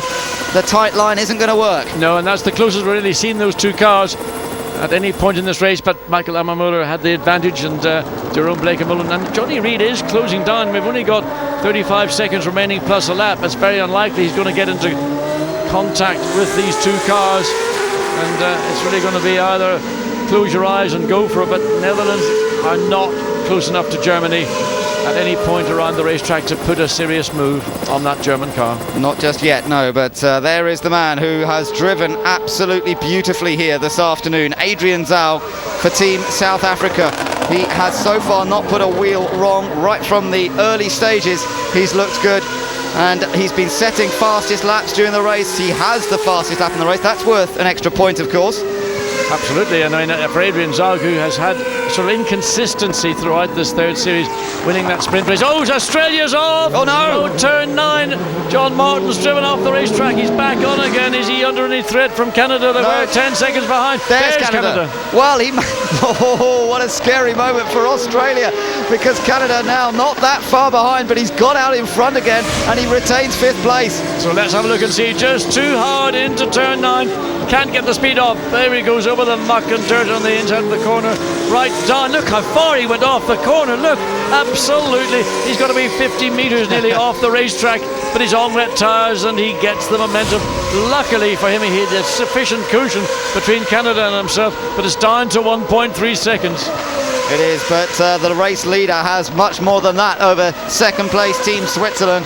The advantage 17.4 seconds, and when he comes across the line this time, he'll be given the signal of 1 lap to go. There's more rain falling out there at the moment, and that could well have explained why John Martin had that pretty slippery slide onto the grass up at turn 9. Across the line, Adrian Zaug heading towards the line now with 1 lap to go, and South Africa heading towards victory here at Eastern Creek in Australia. Well, that's the last time he's got to go through turn 1 at racing speed, and I'm sure it'll be that thought will pass through the mind of Adrian Zaug. He's got to be very careful. It's still easy to get caught out. You can over-relax. You can forget about what you might do. Second place, Switzerland comes across the start-finish line, 18.4 seconds in arrears. Waiting to see Team GBR how much. They're 6.2 seconds behind at the end in third place, with Brazil then a little further behind. What an important result this is for both Switzerland and Great Britain, though. Switzerland and Great Britain both had disasters in New Zealand 2 weeks ago, and Robbie Kerr also didn't have a great sprint race here today, but third place is certainly going to sort of boost their morale a little bit after what has been a tough trip down under. Same for Switzerland, it's been tough down under for them, but with the second place that they're heading for, they're still going to be right in that championship hunt. But no one's had an answer for South Africa. Adrian Zaug has just driven to perfection here today in the most difficult conditions. Yeah, I mean, that is a drive of absolute class. There's no fingers crossed on the pit wall from the South Africa team. They're not taking this as a given. They know that there are still 3 corners on this racetrack to go, and anything can happen. You never know it's over until it's over. So let's just watch him up through the final couple of corners. Is it going to be the second win of the season? I think it is for Team South Africa. He heads out of turn 11 at Eastern Creek here in Sydney for the final time, and with 3 weeks to go to the next event in Durban in South Africa, South Africa wins in Sydney, taking the 15 points maximum. What a drive by Adrian Zaug, and you can see he's celebrating already. He's delighted. I mean, to say that he gave the car a fit of the head staggers coming across the start-finish line, I can't say I would want to do that myself, but that was fully deserved, and Adrian Zaug will be absolutely over the moon, as you say, particularly with the next race taking place in the streets of Durban. What better setup for that event could you have than Adrian Zaug, South Africa winning? Switzerland takes second, and they're right back into the championship hunt. Great Britain in third place, and that bounces them up the order a bit as well. And let's say a word for Team Brazil, because Sergio Jimenez is going to finish in 4th position. It's his 2nd best result of the season. He's driven absolutely beautifully this afternoon himself.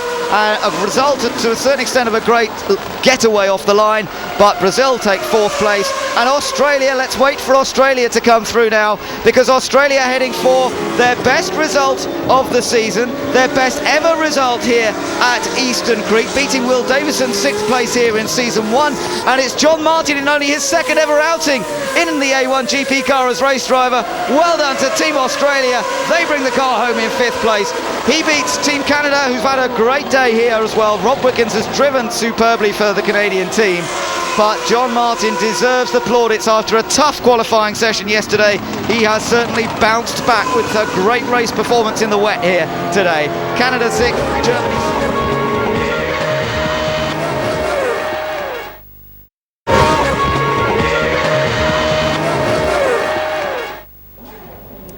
Welcome back. Sydney, Australia, the home of A1GP this weekend. 2nd win of the season for South Africa. Adrian Zaug recording it.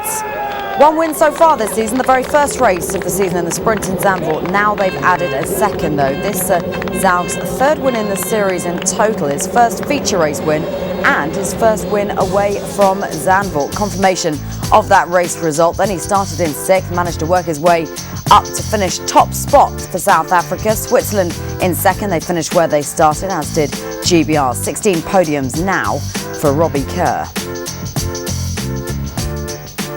Okay, let's get the lowdown with Team GBR's Ollie Jarvis, who's been patiently watching that feature race with me in the early hours of the morning. Let's start at the very beginning, because it was a complete cock-up, wasn't it? Starting with what happened with Johnny Reid. Started from the pits after suffering from a mechanical failure, Ollie. He had pole. That wasn't just frustrating, it could also be potentially very costly, couldn't it, for him? Yeah, certainly, especially at this time in the sort of season. But, you know, Johnny Reid took it well. He gave a wave to the cameras, but he'll be bitterly disappointed that the car didn't even make it to the grid. A mechanical failure, so through no fault of his own. Wasn't just New Zealand who had problems before that race got underway, but France also stalling on the grid. The series leader, a complete disaster for them. How do you think that resonated with the rest of the grid, knowing that the top 2 now were right at the back? Yeah, well, it gave a lot of people, you know, it gave Robbie Kerr a good run down into the first corner, but also teams like Brazil, they moved up a couple of places before the start even happened. Here we thought Loic had just made a mistake, but as the race progressed, we started to realise he'd got a clutch problem, and that affected him in the 2 pit stops as well, and eventually put him out. Let's go back to the start of the race and just take a look at that again, this time without Loic Duval stalling on the front of the grid there. Great start for Robbie Kerr, and also, as you mentioned, for Sergio Jimenez and Team Brazil. Yeah, Robbie gets a very good initial getaway, as does Switzerland, but it then looks like they were probably paying a little bit too much attention to each other, a little bit too much throttle, and then some wheel spin. And you can see Sergio sort of shooting past them, but Robbie makes a great move around the first corner and gets a couple of places back into the 2nd corner as well. One driver who's really put his name in the frame this weekend, Robert Wickens of Team Canada. Let's just take a look at him in action. Complete commitment, Ollie, from him throughout the whole race day, really. Yeah, he's made some fantastic overtaking manoeuvres, but strangely enough, he made a lot of his moves in the opening few laps, and then after that seemed to settle down and probably wasn't as quick as we thought he might have been. If you remember, way back when the series first started, the pit stops were a bit of a disaster, really, for A1GP. They seem to have got their act together, but again, the weather conditions causing a problem, and still there are issues in the pits. Yeah, no, all the teams seem to be very good at the pit stops these days. Germany having a slight problem. It looks like the gun came off the hose, but the team did well to lift the hose up and allow Germany away. Here we see Loic with the clutch problem again, and eventually pulling him out of the race. Appalling conditions, Ollie. How difficult is it for a driver to race under those circumstances? It's very difficult. Some of the onboard footage you see is very representative of what an actual driver sees while they're out there, and that's virtually nothing when you're stuck behind a car. You just see the red light and you're looking to your left and to your right to try and figure out where you are on the track. Let's just take a look at the points table as things stand at the moment, because before Sydney, just 2 points separating the top three. Now, there's just 2 points separating the top three. As you can see from this, 96 points for New Zealand and for Team France. Switzerland on 93, I should say, 4 points separating the top three. South Africa on 79, Germany on 77. For Great Britain, it's down to 58 points, but certainly making inroads for them this weekend with that good effort from Robbie in the feature race here. Now up next in the A1GP fixture list is the Durban Street Race, which always lives up to its billing. Here's a reminder of what you can look forward to from South Africa.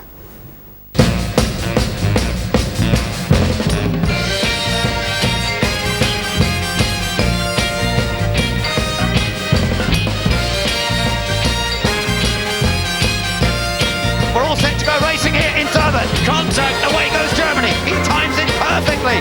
Absolutely dominant. The lights go out. South Africa is stuck against the tyre barrier. Safety car. Side by side, almost touching wheels.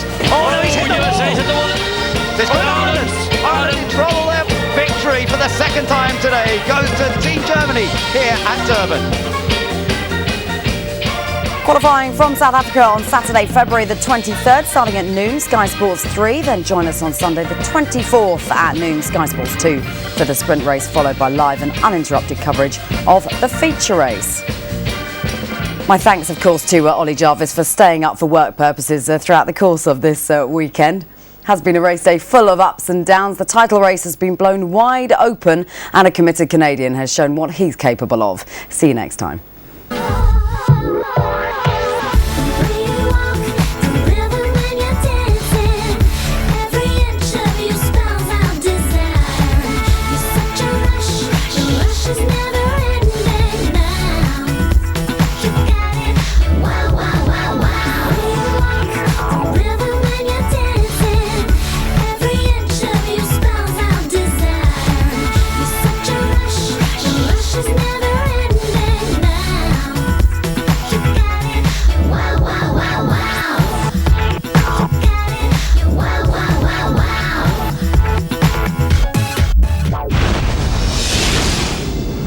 More sport, news and views at skysports.com.